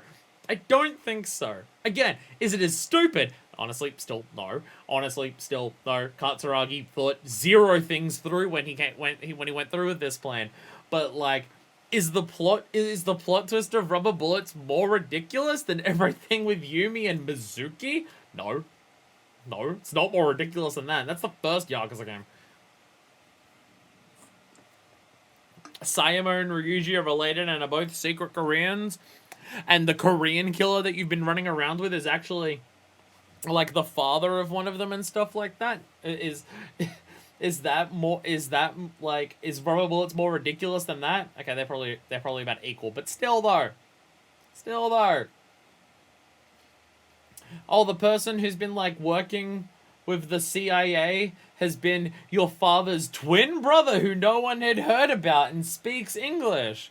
And then, like, but secretly the terrorists had infiltrated the CIA and wanted to get this military resort base built so they could find the secret tech that was hidden in there. Is Rubber Bullets more ridiculous of a twist than that? Again, I don't think so. Was Katsuragi stupider than any of the characters in Yakuza 3? Still yes. Katsuragi's still the dumbest dumbass ever. Terada, a secret Korean you can trust. And Terada faked his death so he could be a secret Korean behind the scenes to secretly take down the entire thing. But because, like, they specifically made a point that, like, Kazuma trusted Terada in the first game, he had to secretly still be okay with wiping out the entire Tojo except for Kiryu, but he did try to kill Kiryu with a submachine gun, but he didn't want him to blow up on the top of a building. It's Yakuza. It's fucking Yakuza. Absurdity and ridiculousness is what we do. It's why we love it. Nakahara was, like, recovering from gun wounds and threw a bull. The game after, Kiryu went up to a tower that opened up in half to reveal a golden tower rising from the ground, to run up that tower and fight off ninjas with machine guns to then punch 2 tigers to death. Is that less ridiculous than Rubber Bullets? I'm sorry, what? No, but Rubber Bullets is the line. No, that's where we're drawing the line. Okay, sure. What? Fucking what? It's Yakuza, we love the absurdity. What? Come on. Anyway, I am out of here. I ranted enough at the end there of how much of a dumb cunt Katsuragi is. I wonder who we're gonna play as next time. My thing is more so... I was about to say how are we going to... If we're playing as the character who I think we're playing as... Daigo, obviously. No, I want Daigo in Dead Souls. That's my hope. There's 2 characters that I don't know who we're playing as in Dead Souls, and my fucking hope is Daigo, because I want Daigo with gun to just be fully embraced. But whoever we could possibly be playing as for our final character in this game, I was about to ask, I wonder how they could be drawn into this plot. Like, sure, we saw Kiryu earlier, but how could he be dragged into this plot? Oh, right, Yasuko's going down to Okinawa to try and visit Saejima. When shit gets real, summon gun. Fucking, like, I love that they did that in Yakuza 3. Like they had that one moment in Yakuza 2. I mean, like, they also introduced Daigo in Yakuza 2 by saying he got sent to prison for gun smuggling. Like, that was his introduction. And then they had that one moment where they showed that Daigo is the most competent person with a gun in the franchise when he kills, I think Shindo's his name, the guy who's, like, Nishiki 2.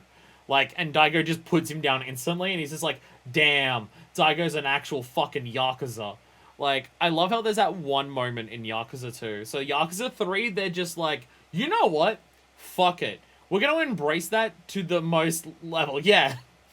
We're going to have him pull out a gun in his intro cutscene where he does get shot, and then we're going to literally end the game with Daigo doing the most raw, woke up and chose gun violence that anyone has ever done. Like, yeah.